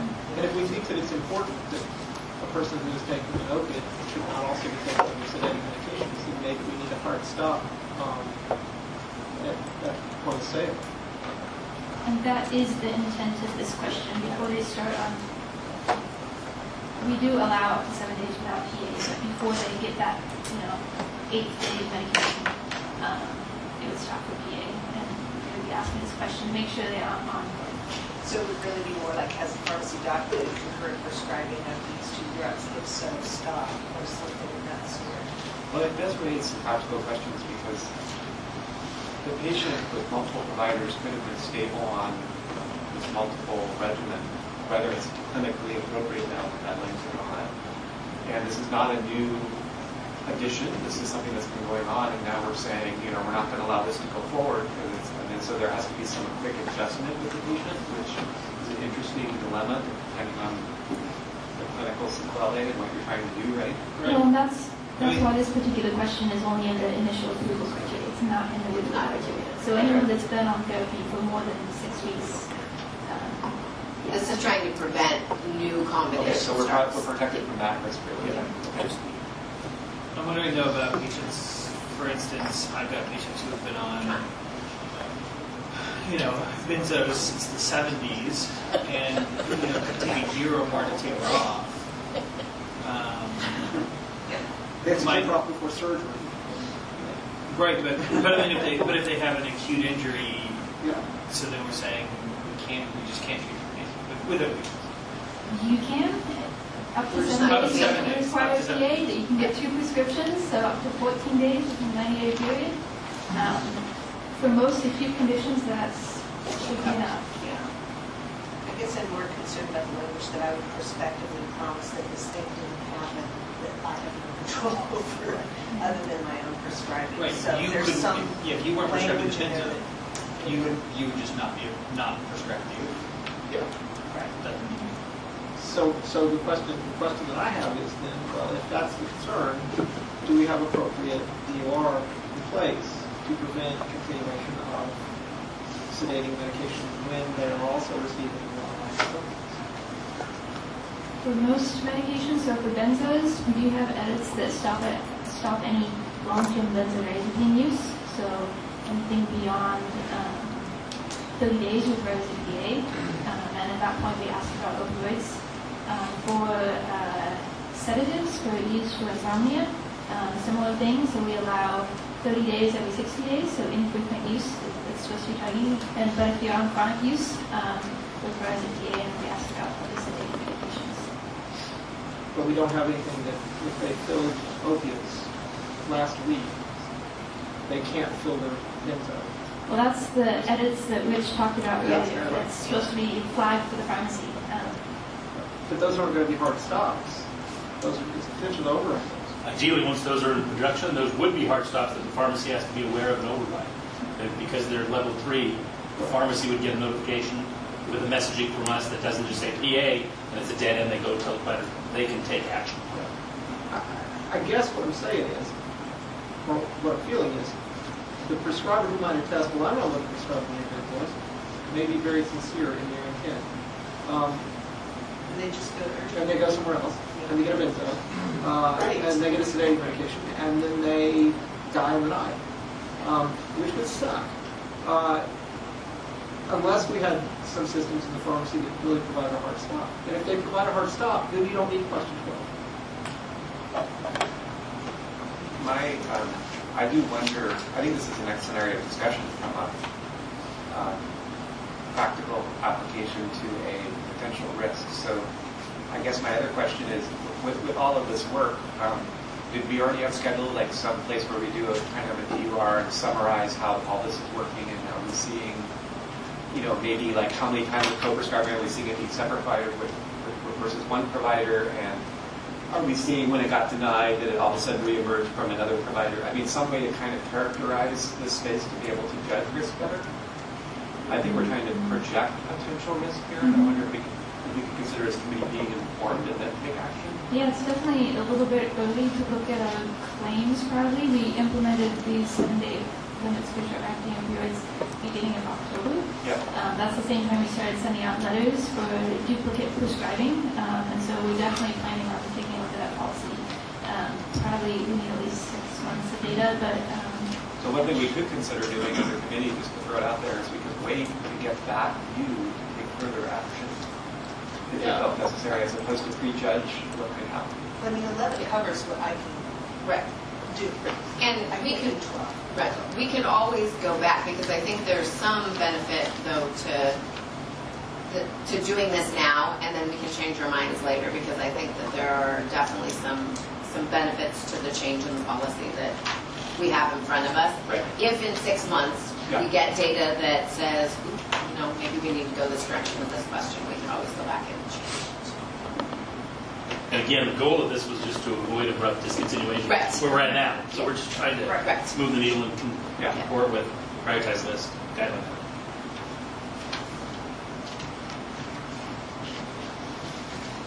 So do we need question 12? I don't think we need question. I'll make the motion that we should strike question 12. I'll second. Okay. All in And favor? then you have to change the numbers. Yeah, then everything in such a... We could just check on that one and try and get everybody to weigh in. All in favor of that motion? Aye. Any objections?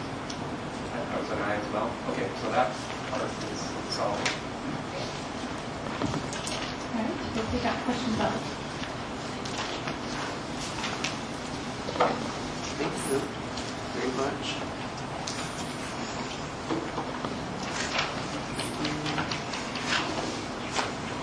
It's always a question as to what does it mean by other sedatives.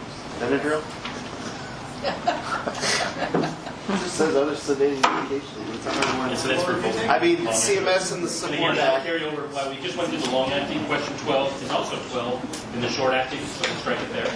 Yes. That was basically a little of the criteria with that one. Other points to bring up? So again, we hear a motion to approve both criteria as amended to strike question 12. Right. And we got it proposed. Okay. Yep. Good, I won't belabor this. Thank you for the good You want to news. scroll around this a little bit more? Okay. All right, Sarah, you get it for free. So, turning your attention to page 126 in the packet, and turn it over to Kathy. Great. So recently we reviewed some safety updates by the FDA to see if there was any changes in our policy that needed to take place because of those updates. And we did see that for the gout medication, Uloric or febuxostat, there were some safety signaling that did occur. Most of you probably are aware of this. And then this was substantiated by the CARES trial in 2018. Which was the cardiovascular safety of febuxostat and allopurinol in patients with gout and cardiovascular disease. And what they did find in this is that there was increased risk of cardiovascular death, so 15 per 1,000 patients with febuxostat versus 11 for allopurinol in the same number of patients. What was also seen was an increase in all-cause deaths as well, 26 per 1,000 for febuxostat versus 22 for allopurinol. However, the composite endpoints for this trial were similar between the groups. But even in light of that, the FDA did issue a box warning that febuxostat should not be used in patients, or that there is increased risk in patients with cardiovascular disease or those at high risk of cardiovascular disease, and that should be taken into account when prescribing this, and the risks and benefits should be discussed with the patient. And then also an additional recommendation that it should only be used in patients that either failed allopurinol or could not tolerate it. So what we're considering is adding a cardiovascular risk assessment to our PA criteria. Now, I do want to note that the utilization is very low, at least in previous quarters. So it's not like a huge safety issue, but again, there would be no harm in adding this. If you look at the full criteria that starts on page 127, it kind of goes through the basic questions for gout. I'm going to focus just on number 5 through 7 because that's what's pertaining to febuxostat. and ask their, of course, if they're requesting that, if they've tried or had contradictions to allopurinol.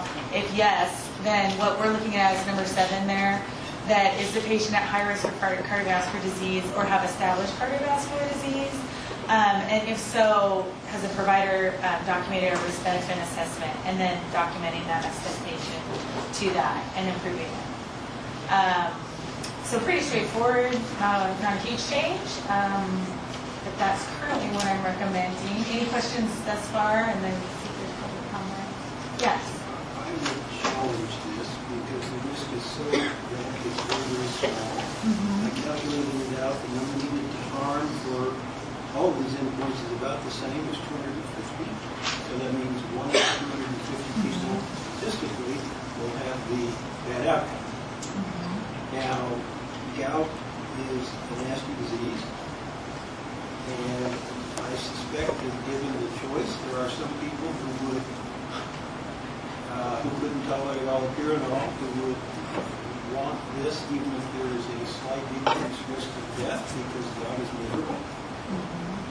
And there are lots and lots of drugs with black box warnings that we don't get PAs on. I would suggest. Sure, we could definitely leave it as is. Leave that out because first the risk is small, and second the whole thing of risk benefit. That's pretty squishy, and that's going to be real hard for somebody on the phone to say, well, did you talk about this? Well, what the damn is going to be a question? Yeah, I mean, You just mentioned a black box warning in the draft for the law. There's black box They're black box warnings on lots and lots of drugs for uses that are very common. For example, antipsychotics in the elderly, and we don't ask for risk assessment in that. We trust our physicians and other practitioners to know their stuff and not do something stupid. I mean, you could, another possibility is you could just ask the question, has the black box warning been considered? And they give a test or something, so that you would think a provider would use medication to be aware of the black box warning. And when you've got a drug that's not a first choice drug, we have some other steps to jump through. I think we would probably have to enforce this for a large number of decades before we help anything. sure. I mean, that definitely is a consideration, and there's low utilization as well, so small margin.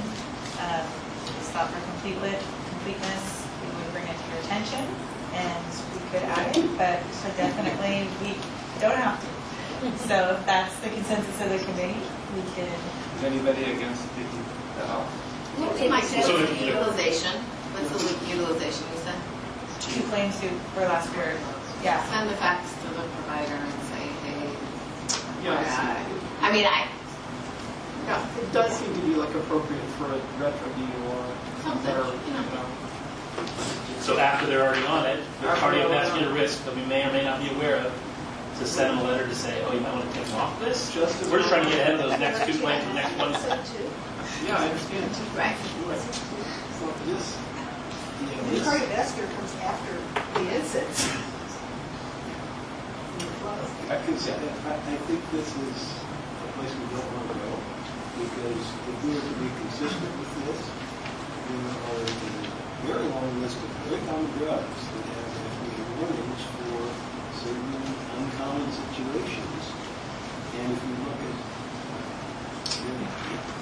Yeah, I think the thought process with this one is it was a specific cardiovascular safety study, and it did show an increased risk versus observational data or signaling that occurs after drugs approved. But I absolutely get your point, and I'm happy, obviously, to do the consensus of whatever the committee feels most appropriate. And I don't feel strongly that this must have, that this is really a top priority.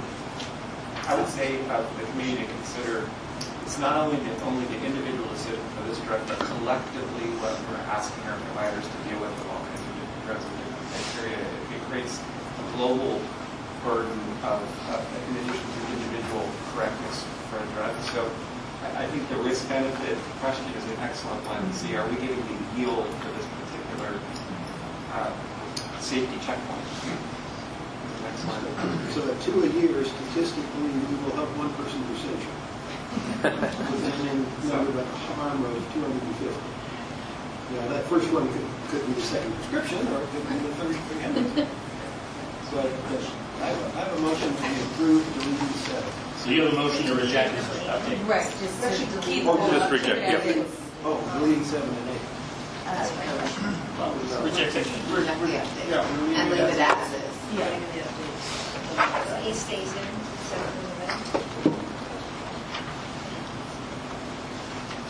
So you do want to change in at 8? No, No. No, 7 and 8, I think, are supposed to. So you have a motion to reject the proposal. Basically. Yeah. Yeah. Those are the only It's a changes. non-set. There's going to be no change then, yep? Okay. So we have a motion, we have a second. Any other discussion? Okay, all in favor? Aye. Any opposed?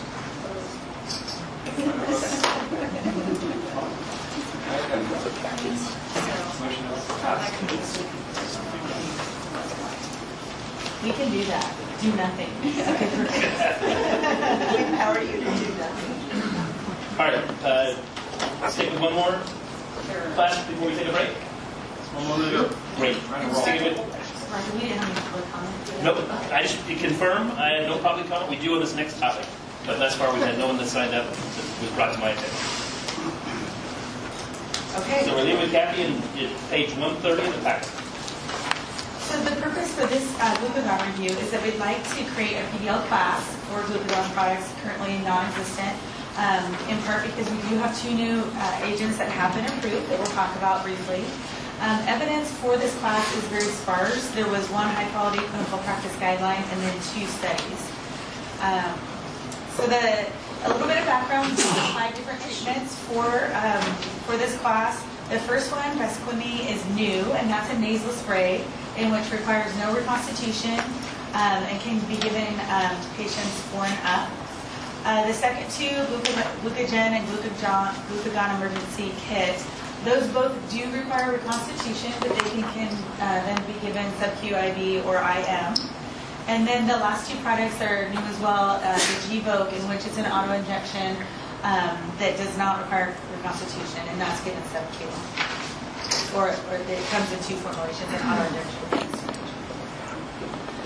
So the guidelines pertaining to this class, again, like I said, there's really not a lot of comparative evidence or no comparative evidence because of the nature of the drug and how it's used.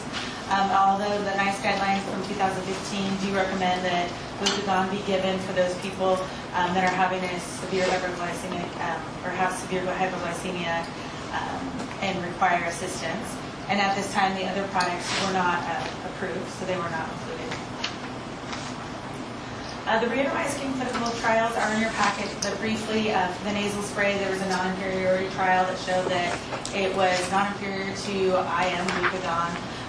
98% of patients did respond to the therapy versus 100% for the IM glucagon formulation. The other product, Gvoke, there were no published studies at the time of publishing these documents. However, in adults, there was also a non-inferiority study to the 1 milligram glucagon product in adults that did show that they were equivalent, or that it was not inferior. So the recommendations, pretty straightforward. Create a PDL class for these products and evaluate costs in an executive session.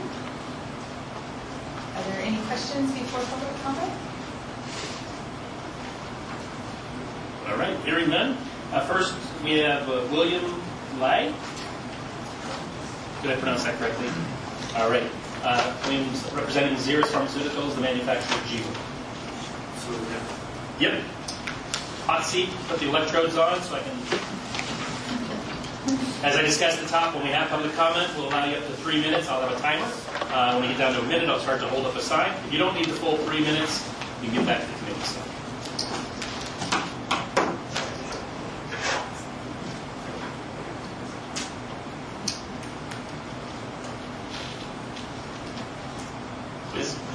Well, good afternoon, everyone. My name is, thanks for the opportunity to address the state of Oregon, as well as also create this new class of medications. My name is William Lai. I'm Regional Medical Affairs Director for Xeris Pharmaceuticals. I'm also a pharmacist by academic and professional training. So we're here to present Gvoke, a liquid stable glucagon that's been recently approved by the FDA in September of 2019, and also to address any questions that the committee may have for me.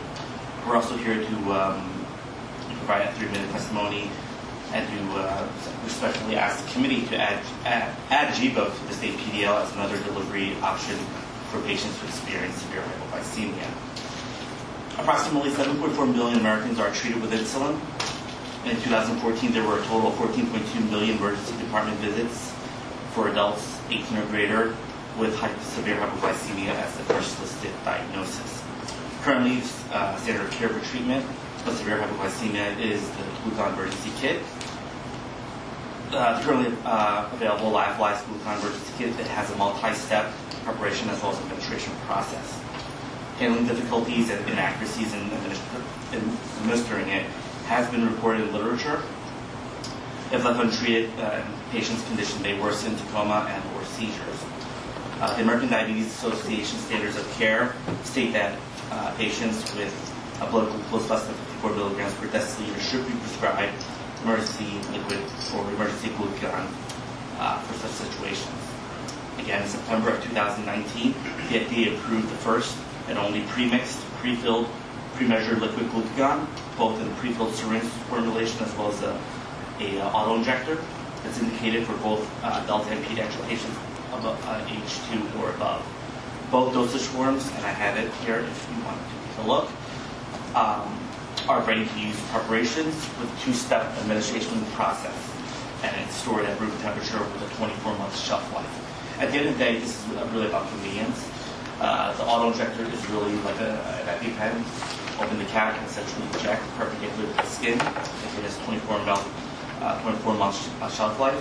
In terms of adult studies, it was studied in adults 18 to 74 years of age in type 1 patients.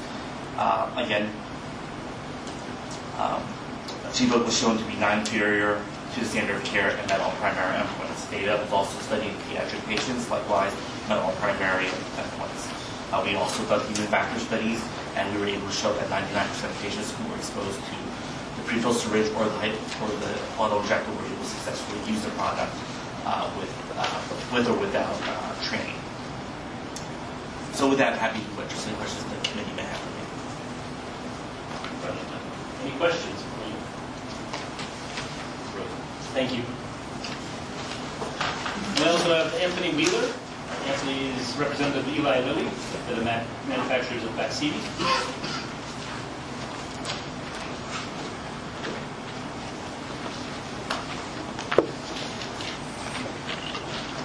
Hi, I'm Anthony Wheeler, and I am an employee of Eli Lilly and Company, which manufactures Baqsimi.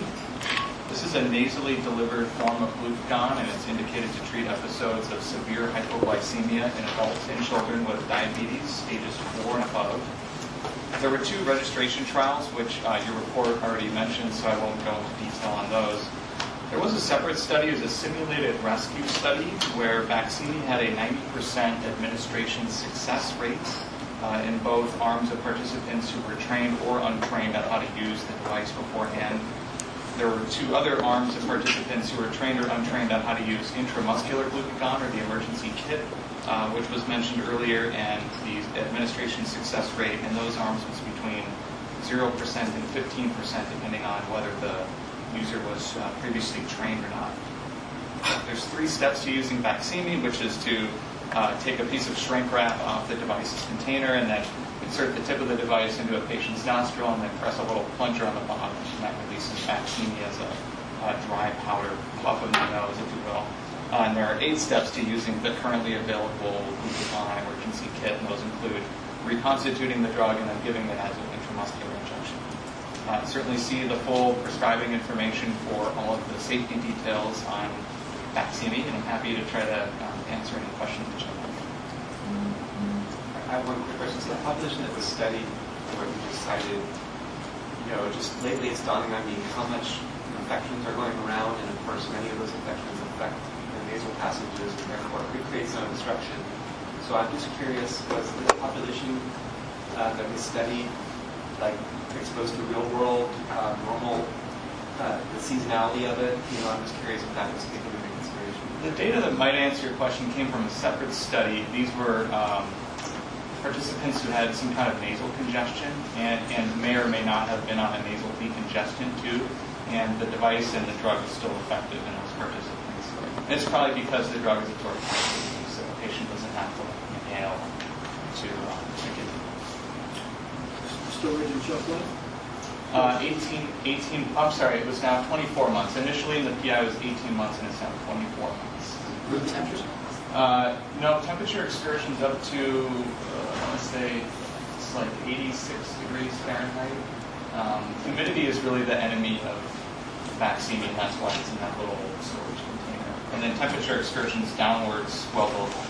So it's kind of designed to be a portable, carry it around with the device. Any other questions, Ray?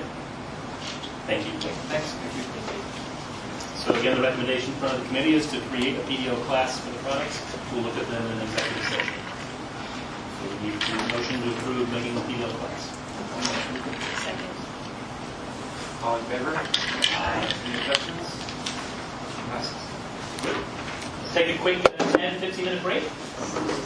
Quick process check. Megan, I just wanted to confirm you with joining the call. Yes, I'm here. Great. We'll start by 15 minutes. Okay. Oh, yeah.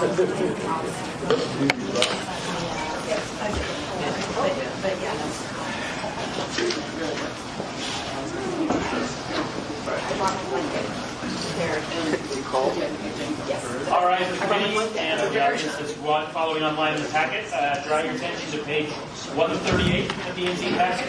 And we have Megan Herring on the phone. Somebody must have turned it a little. Megan, we'll turn it over to you.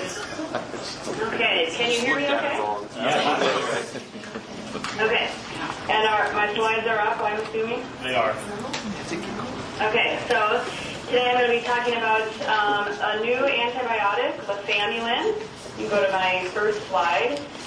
So lefamulin is the first systemic pleuromutilin antibiotic approved. It inhibits bacterial protein synthesis by binding to the 50S ribosomal subunit.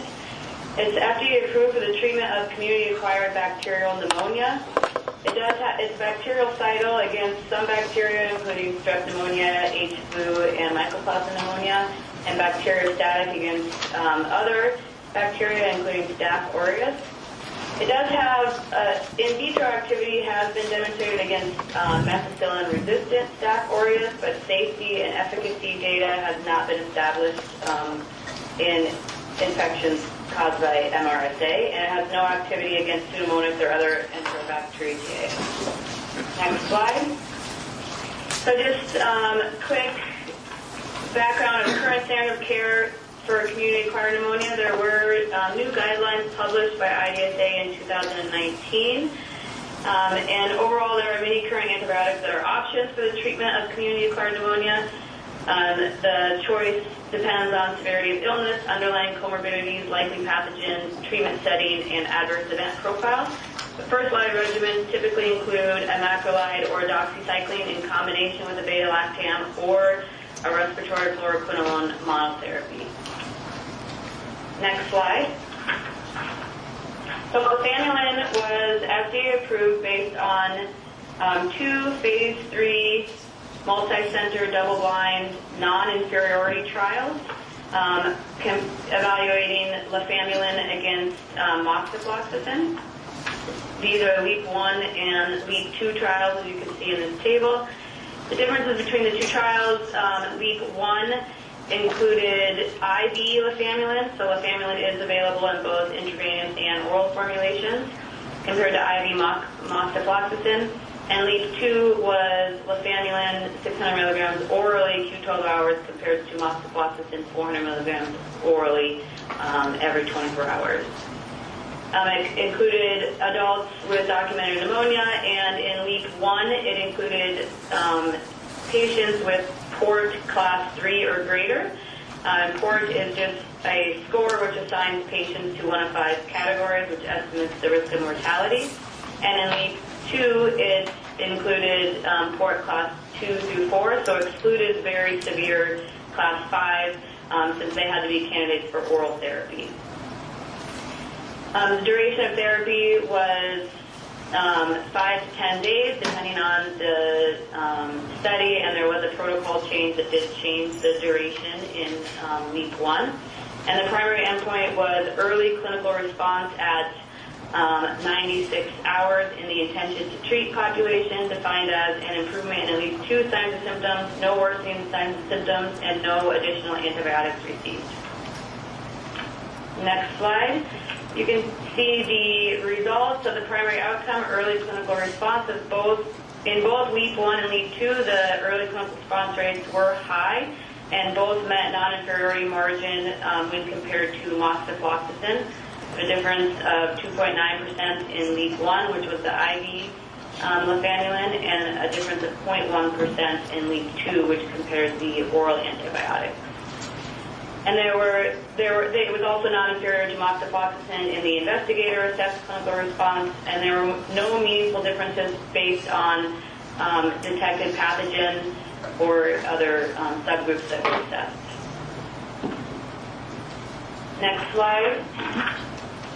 So limitations of these 2 trials, despite the high responder rates, there was rescue use of antibiotics that did occur in approximately 13% in week 1 and 10% in week 2. There was significant exclusion criteria that limited evaluation in important subgroups, including elderly, severe CAP, MRSA, those with renal and hepatic disease, and those at risk for prolonged QT interval. Lefamulin can prolong the QT interval. There was a high risk of selection bias in both trials. The majority of study sites were in Eastern Europe, and less than 5% of subjects were from sites in the United States. It's currently only available as a specialty medication with all the treatments, with all the antibiotics available. It's not been shown to be superior to any current standard of care. It also has very poor, it is available IV and PO, but it has very poor oral bioavailability of about 25%. That is further reduced when it is administered with food. Next slide. It was looking at side effects. So overall discontinuations due to adverse events were low and similar between the 2 antibiotics. You can see the top table is looking at IV dosing, and the most common adverse event is injection site reactions. And then in the second table is the oral dosing, and GI-related adverse events are the most notable adverse event category. You can see there was 12% of patients experienced diarrhea and 5% experienced nausea, which was more than in the moxifloxacin group. Next slide. There are currently no black box warnings for lefamulin. And then recommendations, we are based on no clinical evidence of superiority over other regimens available. We are recommending to make lefamulin non-preferred in the miscellaneous antibiotic PDL class, and to just use the non-preferred prior authorization criteria. Questions for Megan? Again, no dedicated PA criteria, just non-preferred, so we'll stop for PA. Any questions for Megan on the research? Megan, this is Tracy. So is this a new class, or is it a new class? What can you quite tell in the presentation? There is a topical antibiotic in this class, but this is the first in its class of systemic antibiotic. Okay, thanks. Retapamulin is a topical ointment for impetigo that is in the class. Any other questions? The only thing that's going through my mind, I'm not sure it changes what's being proposed, but we all know that we're losing the war against microbes. And so that means these agents are precious that come to market. So I like the idea, to be honest, that unless it's absolutely essential to reserve it, is another way to think about it, because maybe at some point we lose something else that we need, and so we've got to have something that might overcome that resistance. So what I don't know, though, is does that mean that we ought to take a harder stance here in the PA against it? But then you get into real-time infections, which are also delicate. But so I guess antimicrobial stewardship is another angle to this, is another way to summarize it. So do you have any comments? Megan on about that. Like, was there any? I guess you probably didn't, but throwing that out there for thoughts. No, I think that's a good point, and I agree. I don't think we thought about dedicating PA to kind of reserve it at this time. I don't think there's going to be that much utilization of it right now, so maybe we could just kind of monitor it to see if it is being used. There are a number of, it's currently a specialty medication. The cost is greater than the fluoroquinolones and beta-lactams, so I don't foresee, at least at this point, that it's going to be kind of used inappropriately. Okay. Deanna, can I ask you a question? Because this is actually sort of related to that same question that Jim had. I've got, looking at the sort of summary of the way the trials were done, this looks like it's positioned as a first-line agent, not as a rescue agent, not as something where used after prior treatment with other antibiotics. So, I'm a little bit curious about that. I don't know if you had any comments on that. I'm also curious why they use moxiflox instead of levofloxacin. It seems to be a much more dominant player. At least last time I looked at the I don't know. You guys can know.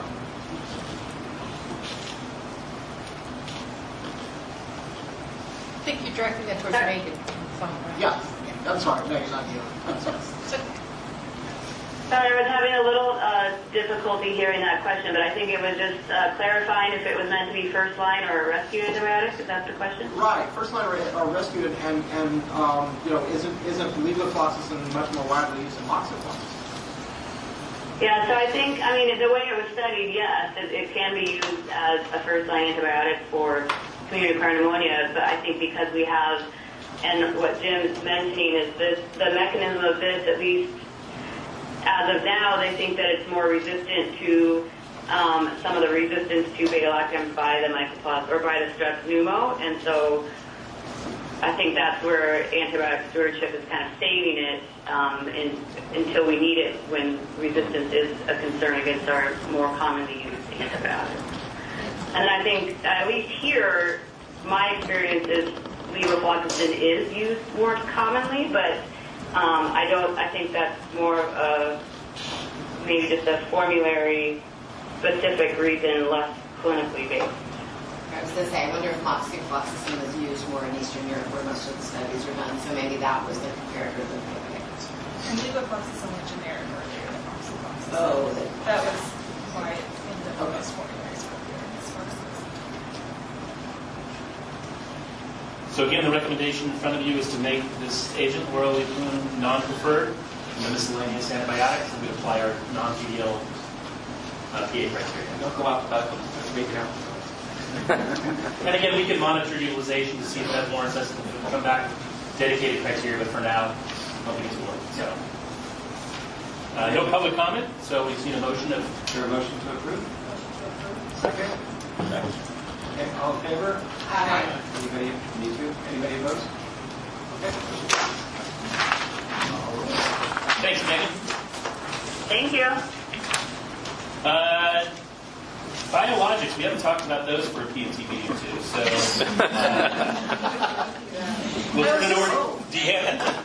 I was just going to say, it's the beginning of the year. It must be time to talk about biologics. Absolutely. Orientation Committee, page 147 of your packet, and we'll turn it over to Deanna. The last time we talked about biologics as a class was last January of 2019. So the purpose today is to present any new comparative evidence for the existing biologics. And then we have two new drugs. We have oral apaticitinib, which is used for arthritis for folks that are intolerant to methotrexate. And then we have risankizumab, which is approved for plaque psoriasis in patients that are candidates for systemic therapy. Just as a reminder, in the third quarter of 2019, we had about 157 pharmacy claims for biologic agents in the fee-for-service population. 77% of the claims were for the two preferred agents, which are etanercept and adalimumab. So before we get into the new evidence, I just wanted to remind you that there were some changes to the Health Evidence Review Commission's prioritized list for 2020. And one of the changes that impacts the biologic class is the fact that moderate to severe hidradenitis suppurativa is now funded on line 419, and that became effective January 2020. Julia Verhulst, who used to work with us, did a lot of the background information, and the HERC based that recommendation on of HS. So per guideline note 198, initial treatment of moderate to severe HS with adalimumab is limited to adults whose disease has not responded to a 90-day trial of conventional therapy, which is usually oral antibiotics, unless that trial is not tolerated or contraindicated. And then treatment with adalimumab after 12 weeks is included on line 419 for patients with clear evidence of response, defined as either a 25% reduction or more in the abscess and inflammatory nodules, and no increase in abscesses and draining fistulas. Just consider that because we will be revising the PA criteria to include HS as a covered condition for adalimumab. In terms of systematic reviews, there were 3 high-quality systematic reviews that we included in the report. First was a Cochrane review that evaluated the efficacy and safety of certolizumab, PEGAL, for the induction of remission in CD. And if you remember, Crohn's disease was the first indication that Cimzia came on the market for in 2008. So this review basically showed there was evidence from 4 trials that showed that certolizumab was superior to placebo in achieving clinical remission and clinical response at week 8 in patients with Crohn's disease. The second high-quality systematic review and meta-analysis evaluated the infection risk associated with Janus kinase inhibitors, and one of the new drugs we're talking about is a JAK inhibitor, so this is relevant to the report. So this systematic review showed that patients taking JAK inhibitors are at higher risk for serious infection and herpes zoster, which is not unusual for this class of medications. They did notice that baricitinib tended to have higher risk of infection when baricitinib was given at the higher doses. And then there was another systematic review that looked at the impact on cardiovascular events. Again, this is relevant because upadacitinib is a JAK inhibitor. So in this particular systematic review, they looked at 26 RCTs with over 11,000 subjects. And they didn't notice a significant difference between the JAK inhibitors for CVE risk, but with the 4 milligram dose of baricitinib, there seemed to be more increased risk of thrombosis. So this explains why they are starting to see the black box warning for the JAK inhibitors talking about infection as well as the risk of thrombosis. So we'll talk about that in more detail in a little bit. A couple of pertinent guidelines were published in the past year. So the National Institute for Health and Care Excellence developed guidance documents for tildarazakizumab, certolizumab, as well as risankizumab. So we'll be talking about risankizumab for use in plaque psoriasis.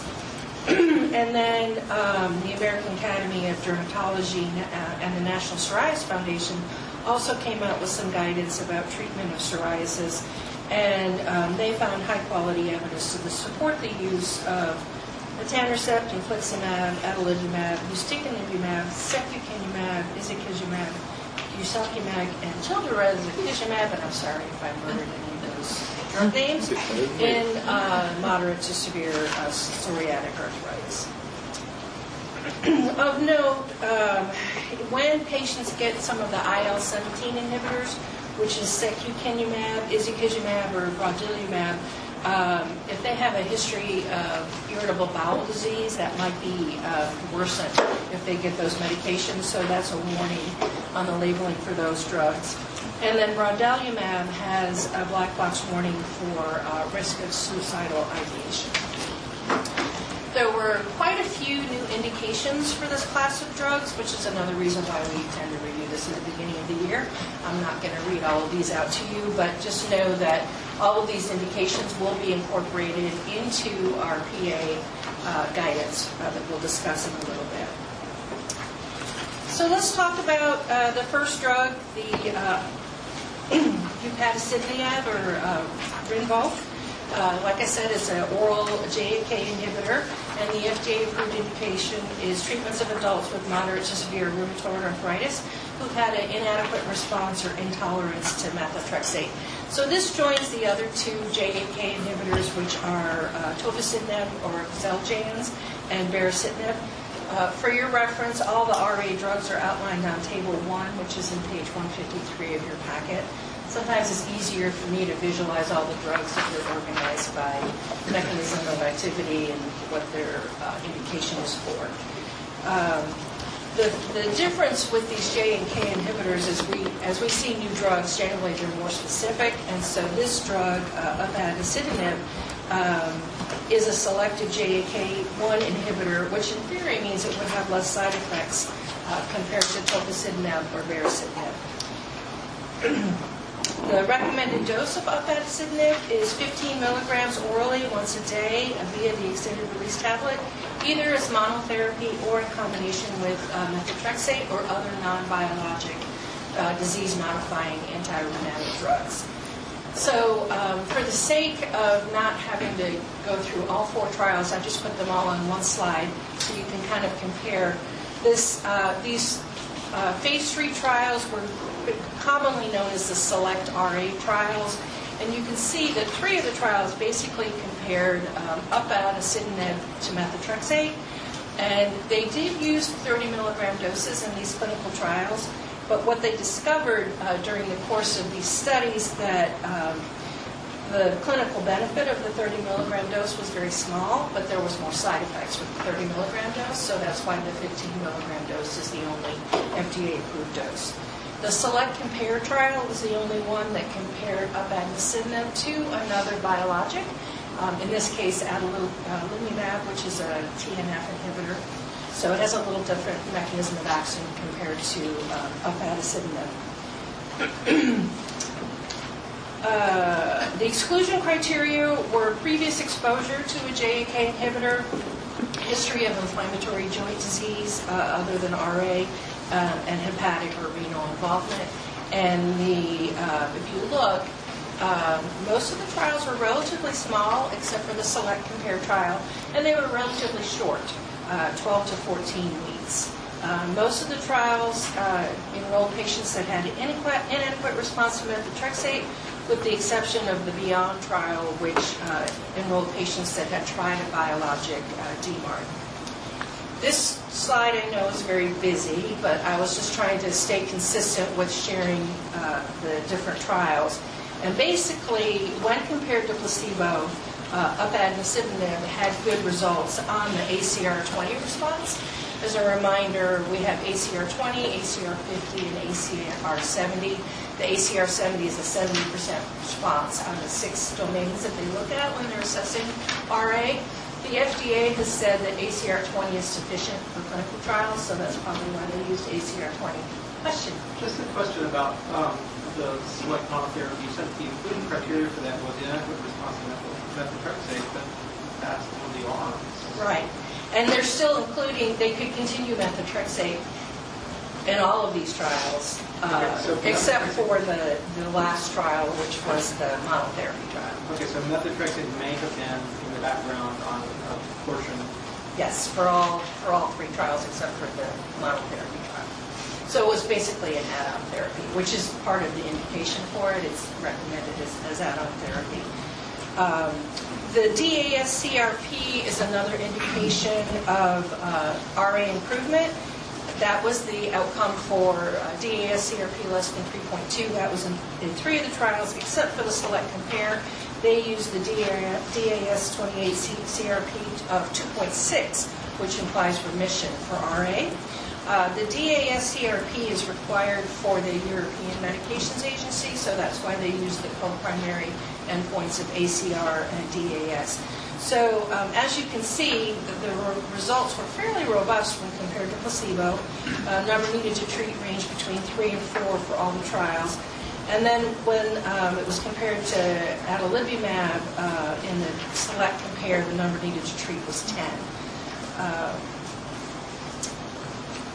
The only difference was the Select monotherapy was 14 weeks instead of 12 weeks, which in long-term treatment of RA, that's probably negligible. So the trial limitations, like I just alluded to, they were short duration of the placebo-controlled assessment, 12 to 14 weeks.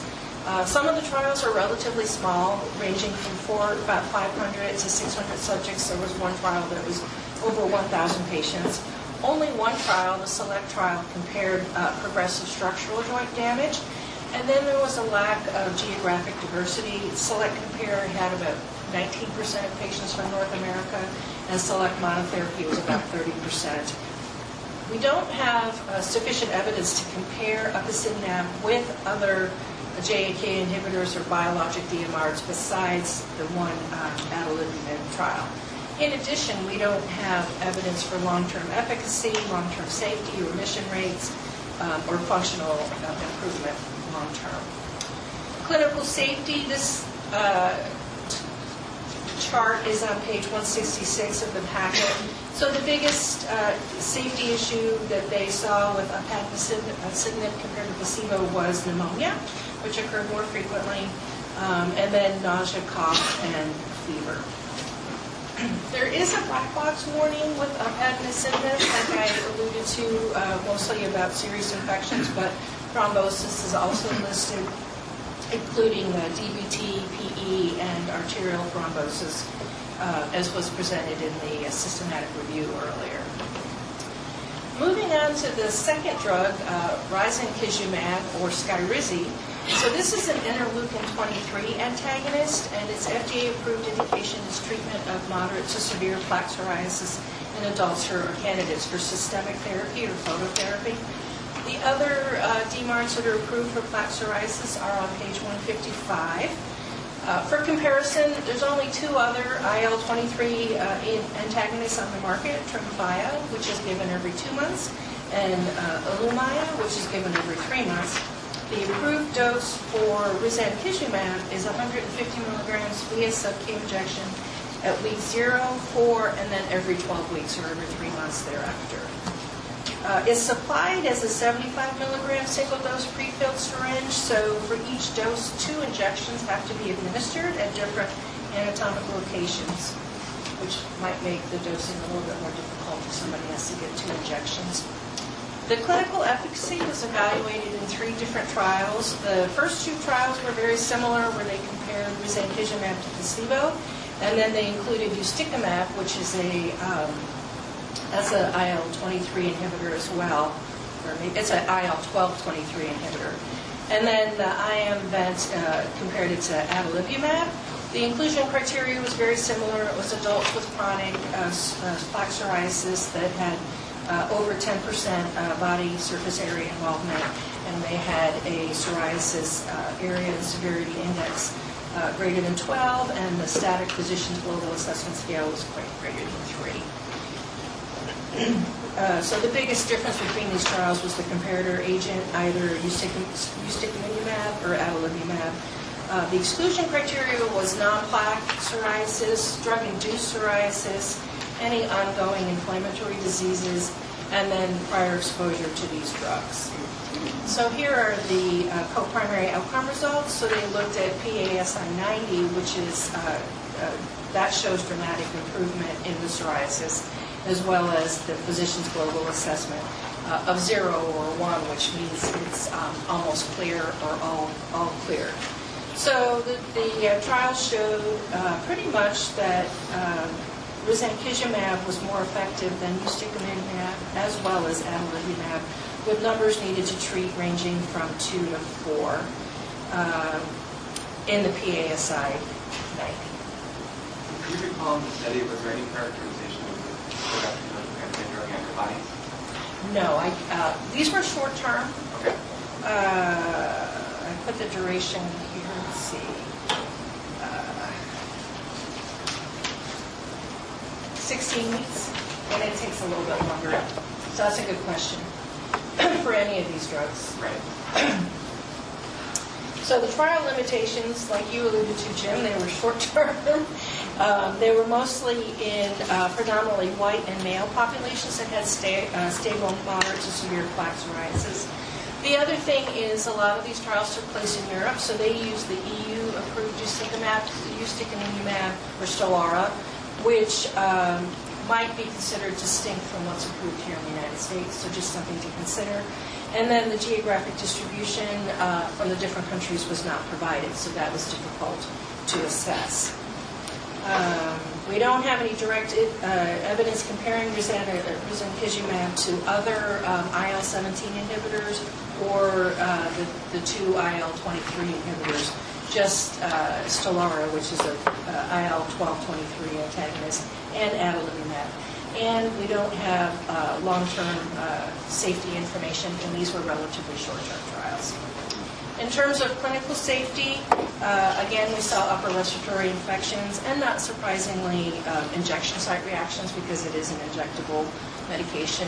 The safety table is on page 174 of the packet.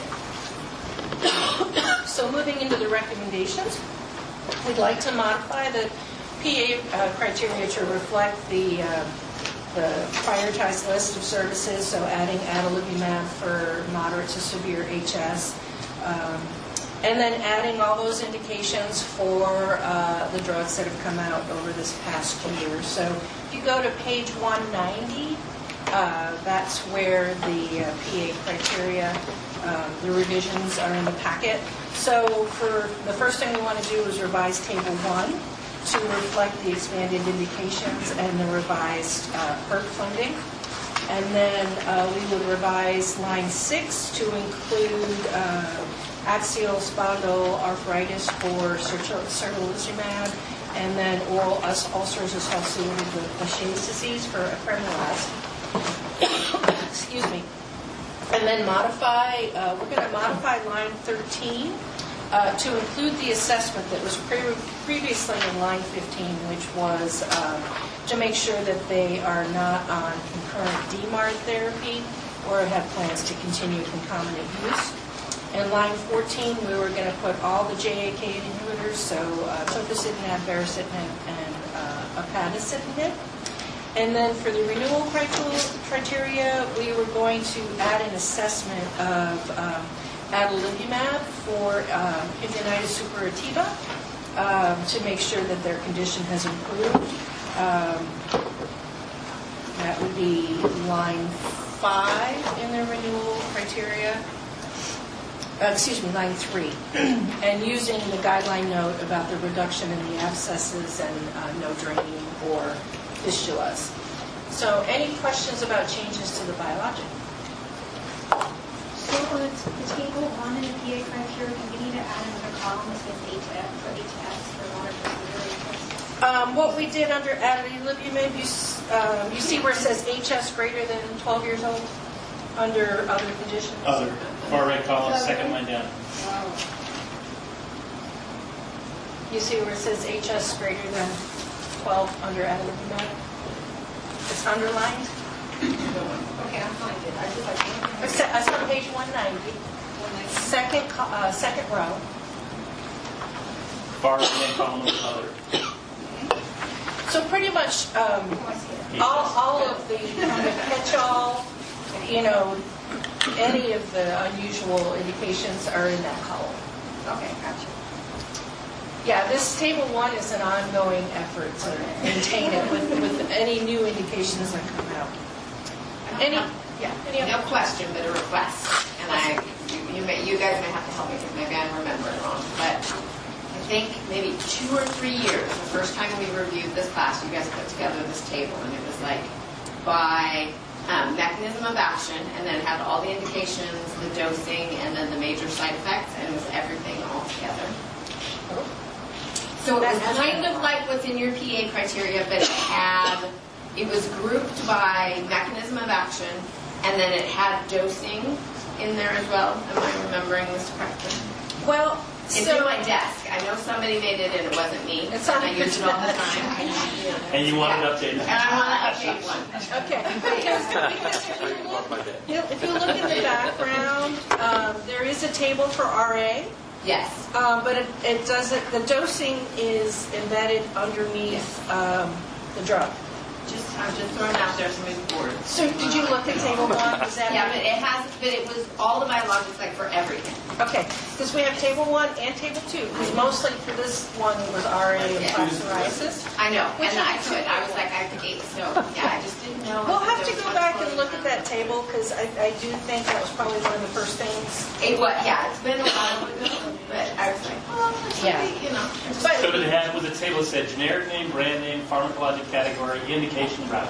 Maybe. Yes. Table 1 in our document that Meg put together in March of 2016. There we go. I was going to say, I know it's a few years old. It's in my desk. It's in our policy evaluation on our website. You can find it from 2016. But you'd like it updated, is what it sounds Or, but as you point out, I also have students and residents who could do it as well. Just if there was a plan. Well, if they did it, they could send it to us. There we go. Just kidding.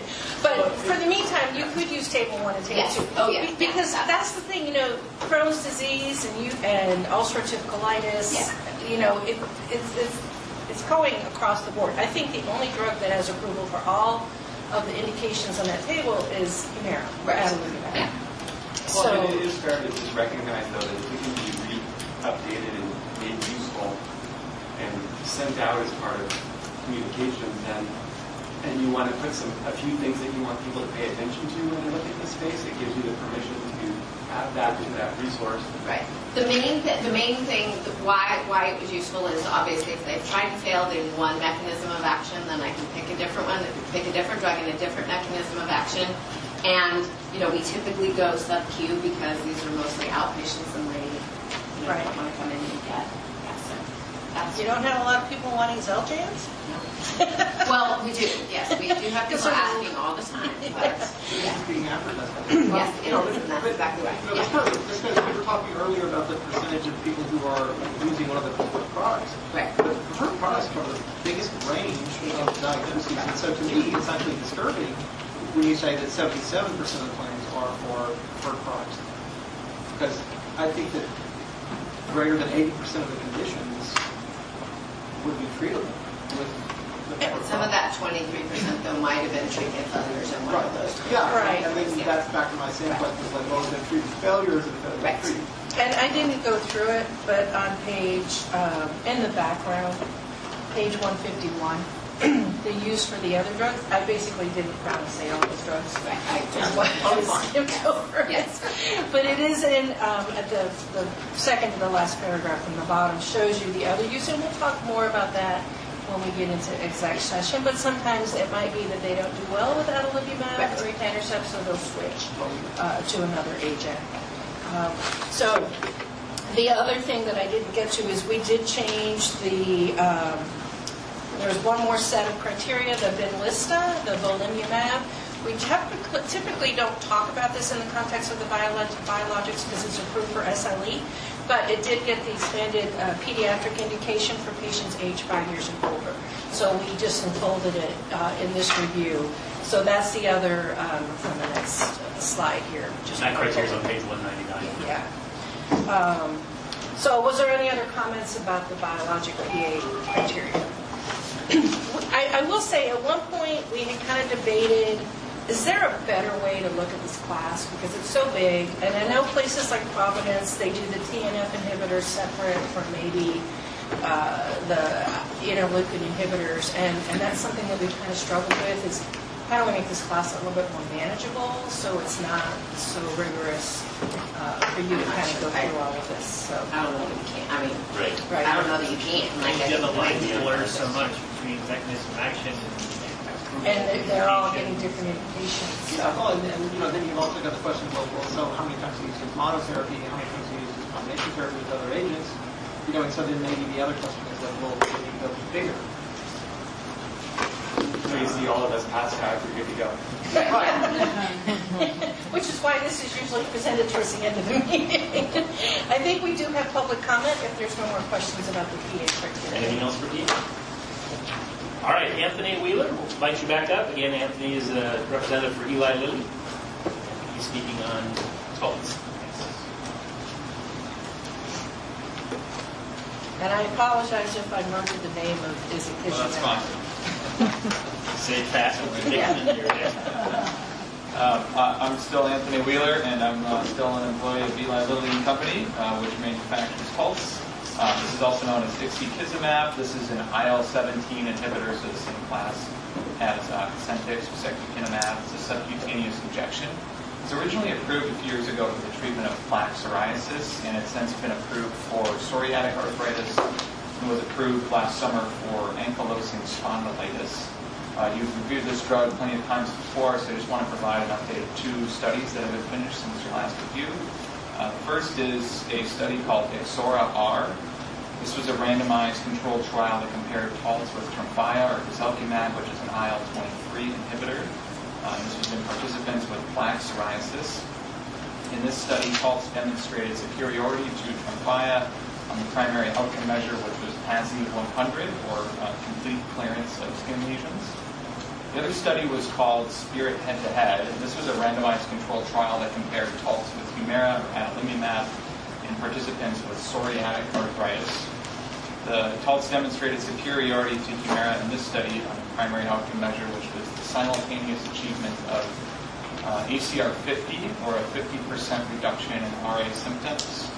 Of psoriatic arthritis symptoms, and PASI 100 or complete skin clearance. So the primary outcome was achievement of both of those. So thanks for letting me provide these updates on Taltz. See the package insert for all the safety details. I'm happy to try to answer any questions you have. Time to spare. Thanks, Anthony. Thank you. And we have Margaret Ullman. Margaret's a known entity at these meetings. Representative of AbbVie, and we challenged her to present 3 medications in 3 minutes. Well, first I want to thank Deanna for providing a lot of the information that would be more complete, but please, if you have more information that you need, you can look on the online prescribing information that's available. As you know, I'm Maggie Ullman. I work for medical affairs at AbbVie, and thank you so much for your time today. AbbVie now has 3 targeted immunomodulating medications available, and I'd like to briefly review Skyrizi, Rinvoq, and Humira for you today and answer any questions you might have. Skyrizi is an IL-23 inhibitor indicated for the treatment of moderate to severe plaque psoriasis in adults, and is given as the subcutaneous injection at week 0, 4, and then every 12 weeks, which means maintenance treatment of 4 times per year. The phase 3 clinical program was conducted in 4 trials with over 2,000 patients, and it met all primary and all ranked secondary endpoints in all the trials. Skyrizi showed superior efficacy to Stelara in both PASI 90 and PASI 100 responses at week 16 and at week 52. After 2 doses, 75% of patients had at least a 90% reduction in their PASI score. Skyrizi also showed significance versus Humira in a PASI 90 at week 16, and after a switch from Humira, intermediate responders. In clinical studies, treatment for over 1 year provided complete skin clearance for over 50% of the patients.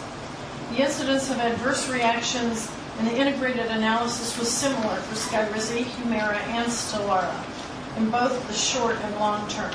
There were no unexpected safety findings, and there are no contraindications to this treatment. Rinvoq is an oral JAK inhibitor indicated for the treatment of adults with moderately to severely active rheumatoid arthritis, given as a 15 milligram tablet once daily. The phase 3 clinical program included over 4,300 patients. Rinvoq met all primary and all ranked secondary endpoints, and significantly more patients achieved DAS28 remission in both low disease activity and controls for each trial. Rinvoq is the only approved JAK inhibitor to demonstrate inhibition of RA joint damage of methotrexate inadequate responders. It is also the only targeted immunomodulator to show clinical superiority to Humira plus methotrexate. All anti-TNFs, including Humira, carry similar box warnings regarding serious infections, TB, and malignancies. JAK inhibitors also include a warning about thrombosis. Patients starting any of these medications should be screened for TB and carefully monitored for serious events. Humira has 10 currently approved indications, including the newly covered hidradenitis suppurativa. With long-standing safety data, 71 global clinical trials, 14 years on market experience, and over 1 million patients exposed, Humira has a well-defined, published benefit to risk database.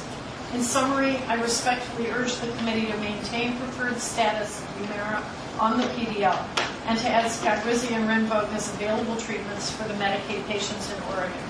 Thank you. Full credit. Any questions for Maggie? Great. I do have one question. Because I'm always curious about this, and I don't think that any manufacturer knows this or wants to know this, but I'm going to ask you. How long after discontinuation of treatment with Skyrizi, for example, can people expect to have clear skin? We are doing continued testing on patients that were discontinued. We also have continued testing with both of these drugs to try to determine a longer period of time for treatment and efficacy and safety. So I don't have the answer for you now, but I may be sitting in the same seat in a couple of years and have more data for you. I'd be happy to share it with you. I'd appreciate it, because it always seems to me that the dosing interval when you begin the studies is a complete guess. I'll tell you that when they start the phase 2 trials, it may be a guess. But by the time you get to phase 3, they've used phase 2 to determine not only dose but length of treatment. And that's how we came up with Skyrizi, for instance, that 0, then 4, and then every 12 after that. And so you end up with the 4 doses per year. And I think they work very hard to come up with the right amount of drug and the right timing, because they don't want to do this twice. More than, every study is different, and so they don't want to have to redo a study that they've already worked on. So I understand. The challenge becomes though, you have to get it to the point where it shows significance, but every individual is a little bit different. And so sometimes you overshoot it. And I just remember bisphosphonates. I think, bisphosphonates. I think when you look at any drug, mine or anyone else's, it's all a combination of information that the patient has, information the provider has. When the plan has to make a decision, it's also their determination as well with their PA criteria to help make a determination in advance. So I think you do have to make adjustments, and I'm sure that we would be more than interested if you came up with any kind of problems or challenges for patients. Any other questions at all? Thank you.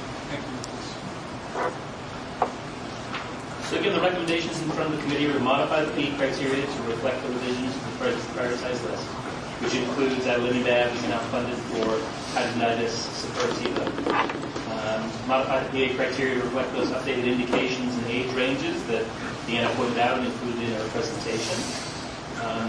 No PDL changes are recommended based on the clinical evidence, but we do recommend maintaining upadacitinib and risankizumab as non-preferred on the PDL, and then we'll evaluate costs in executive session. So we need a motion to approve those recommendations. Second. All in favor? Aye. Any opposed? Motion approved.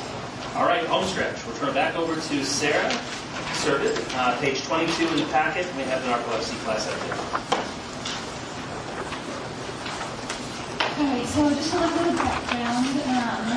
There are 3 drugs that are currently in this class that are considered carve-out medications and paid for by fee-for-service, regardless of whether the member is enrolled in a CCO or not.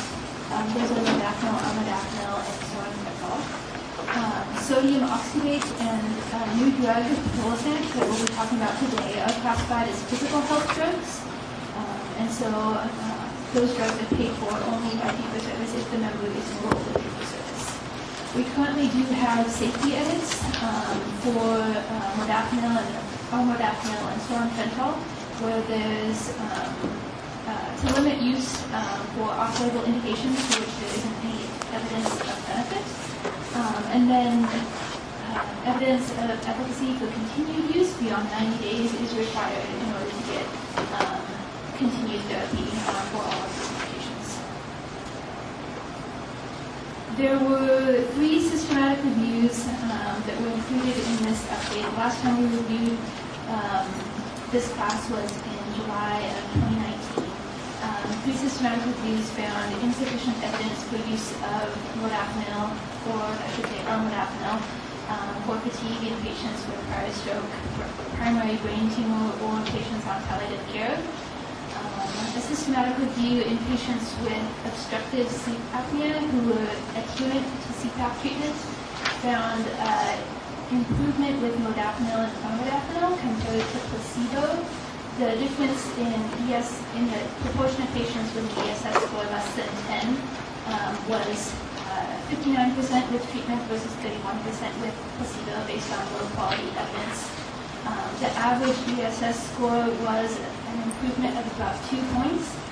There are differences in the literature on what is considered a clinically meaningful difference for ESS improvement. All of them, the smallest of which is about 3 points, would be considered the minimum difference that would be clinically meaningful to a patient. So that indicates that this might not be clinically significant for a vast majority of patients. In patients with obstructive sleep apnea adherent to CPAP, there were more discontinuations due to adverse events with treatment of modafinil or modafinil compared to placebo, with about 6% versus about 3%. And looking at this new drug, pitolisant, which was approved by the FDA this last year, compared to placebo, there was a statistically significant improvement in ESS scores based on results from 3 clinical trials. The statistical significance for other secondary outcomes was inconsistent depending on the study. So the results for 2 of the primary outcome, the change in ESS, and one of the secondary outcomes, improvement in CGI score, reported here. So overall, the difference in ESS scores was around 2 to 3.5 points. So indicating that some patients might have a minor improvement, considering that the minimum clinically important difference is a change of 3 points.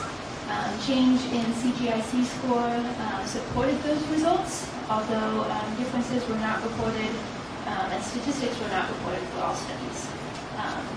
Compared to modafinil, pitolisant failed to achieve non-inferiority in one of the primary studies based on the pre-specified non-inferiority margin of 2 points. And then one of the other studies did look at comparison to modafinil, but the results for that comparison were not available. As far as safety for pitolisant, it was associated with a higher incidence of psychiatric adverse events, including hallucinations, irritability, and anxiety. It also has a warning for prolonged QT syndrome. It's metabolized by CYP2D6, and so for patients that are poor metabolizers of CYP2D6, they might have an increased risk of adverse reactions, and the dosing is dependent on metabolizer status for CYP2D6. And then again, in randomized clinical trials, discontinuation due to adverse events was infrequent and similar to placebo, so less than 4%. But there was a long-term extension study that evaluated pitolisant for up to a year, which showed that discontinuation due to both lack of efficacy and adverse events might be higher.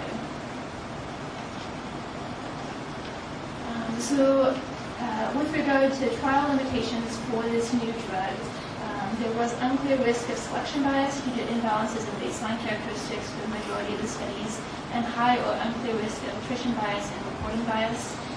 There are 2 unpublished trials of pitolisant, so high risk of publication bias for this population. And then based on a vast, wide exclusion criteria in all of these studies, there's insufficient evidence for narcolepsy in patients that have a lot of comorbid conditions. So the recommendations based on this evidence are no changes to the PDL currently based on the clinical information. We are recommending updating the safety edits for narcolepsy to incorporate all of these drugs in a single PA criteria. We currently have separate PA criteria for modafinil and armodafinil and then different PA criteria for solriamfetol. And so a lot of the questions in those criteria are duplicative, and so incorporating all of those into a single criteria. And then the PA criteria changes that are proposed start on page 219. And so we're updating the table 1 to list funded indications, so incorporating all the drugs into that table. Similarly, adding the doses for all the drugs in table 2 to list the maximum doses that are FDA approved. And then in the PA criteria itself,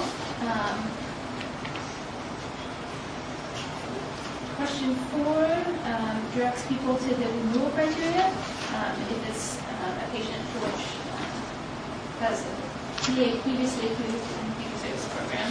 And then the major changes come in with question 8. So incorporating the dosing for pitolisant based on 2D6 metabolizer status. So there's a different max dose for patients that are poor metabolizers versus other patients.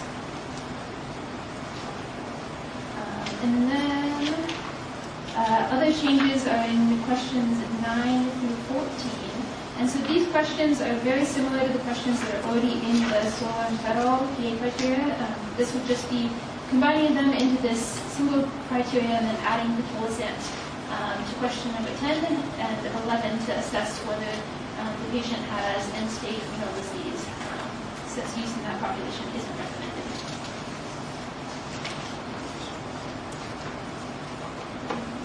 Any questions? I'm confused. Would be the hour.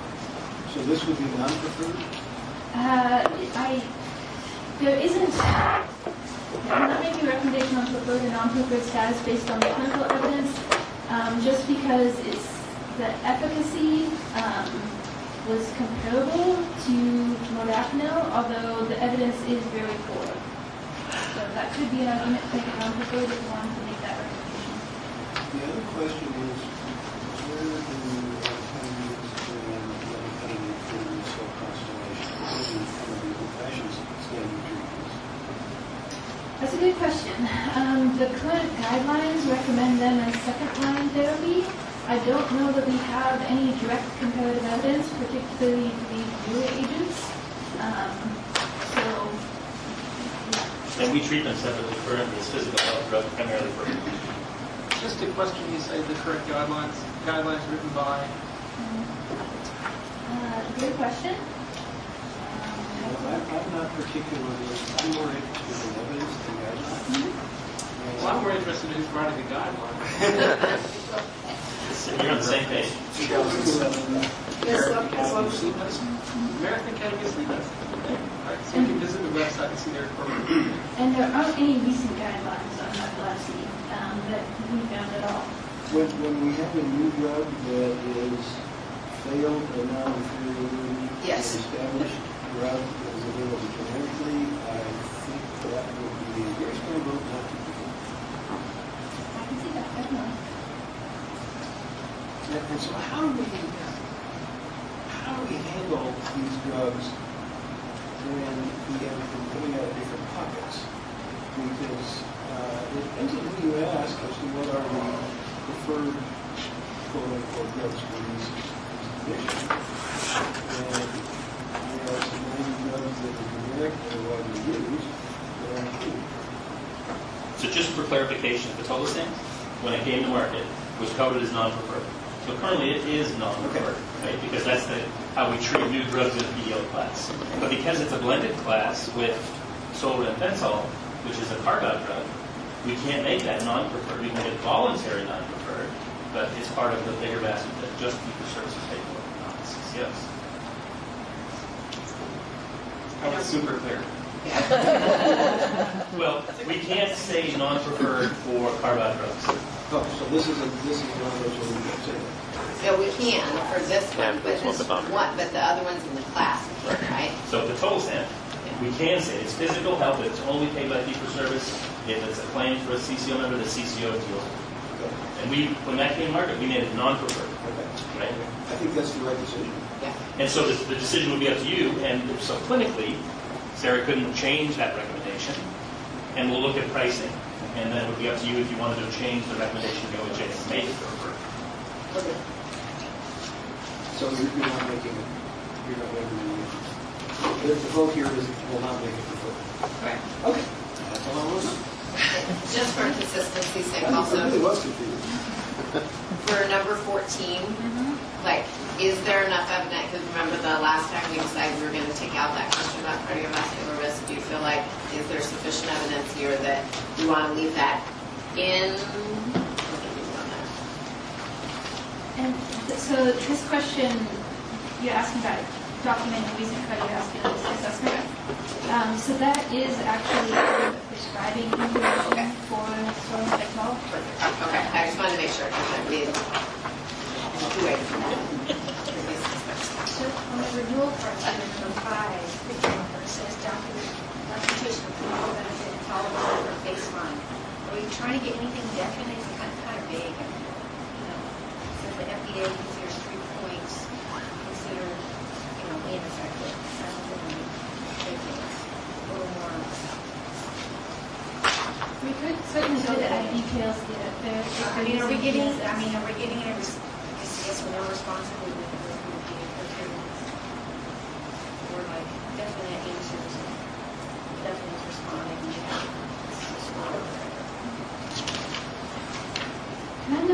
I'm not sure super on the details of what the PA staff does now. I know particularly for narcolepsy, it is typically standard to use ESS score as criteria for diagnosis of narcolepsy, and so you have a baseline measure for which you can document improvement from.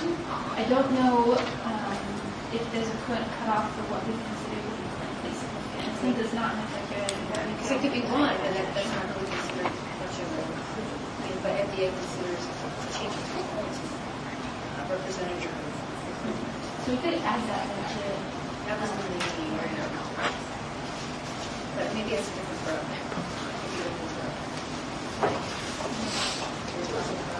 Yeah, and ESS score is used for generally narcolepsy rather than something like, say,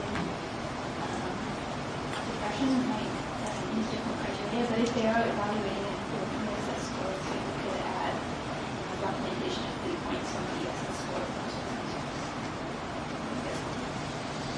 Where you listed the drugs and then the therapeutic areas that people are trying to use, and whether there was evidence or not.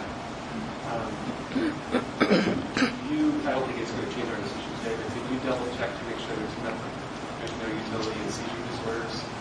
Because there's an example of a condition where ultimately the final seizure drugs have stabilized the patient at the doses that are required by definition affect cognition and functioning, daily functioning. And so I know stimulants have risk of causing seizures. Sometimes they're tolerated with low dose, but it's an area of accommodation for patients who are living that I just want to make sure that these drugs don't have utility and you don't want to just have firm denial should that come up because it's not that, there may be nothing there, but I think that's the one therapeutic area I can think of where it can really make a difference to functionality of people. And they're not trying to do anything crazy, they're just trying to help the patient. Yeah, drug-related fatigue is currently listed under that last category, which says insufficient evidence. We didn't find anything in this update that would change that. Okay. So we certainly could look for this. Let's go back to that as your vector and see if anything emerges. Probably not, but I just trying to think of people that get stuck.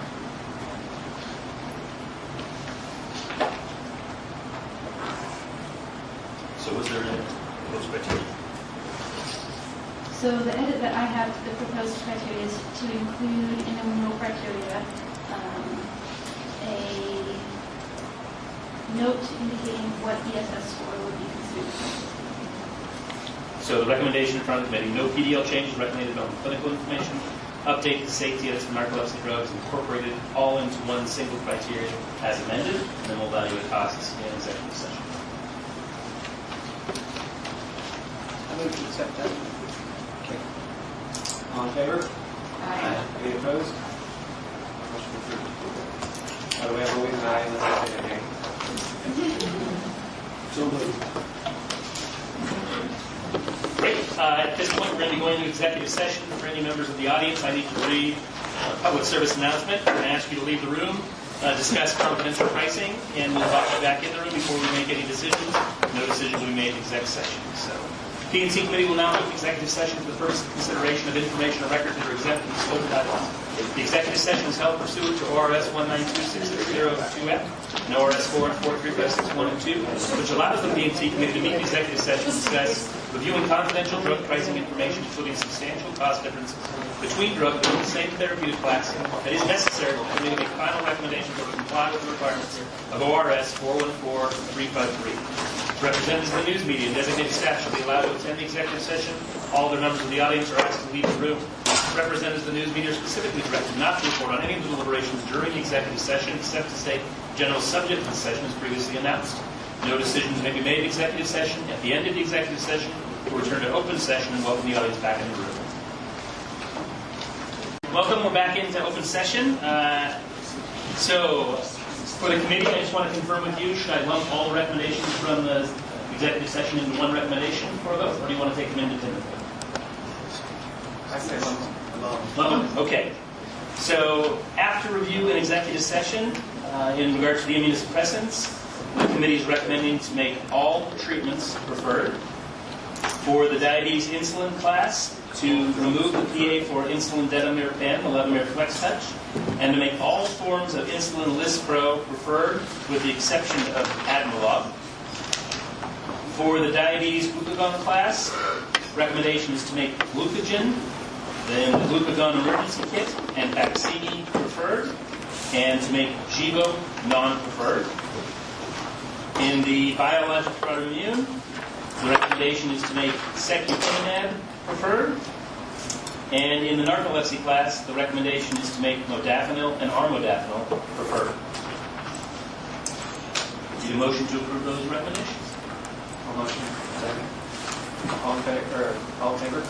Aye. Any opposed? With that, that concludes and adjourns our meeting. The next meeting of the P&T Committee is scheduled for April 2nd. Again, we'll be getting an invitation to come at noon with a catered lunch so that we can go through our conflict of interest with the Department of Justice and also still be able to go through a full slate of materials. And also, I just wanted to point out, this is the Rules Advisory Committee for, as we said. So if you have additional input, hang out, and we will take that.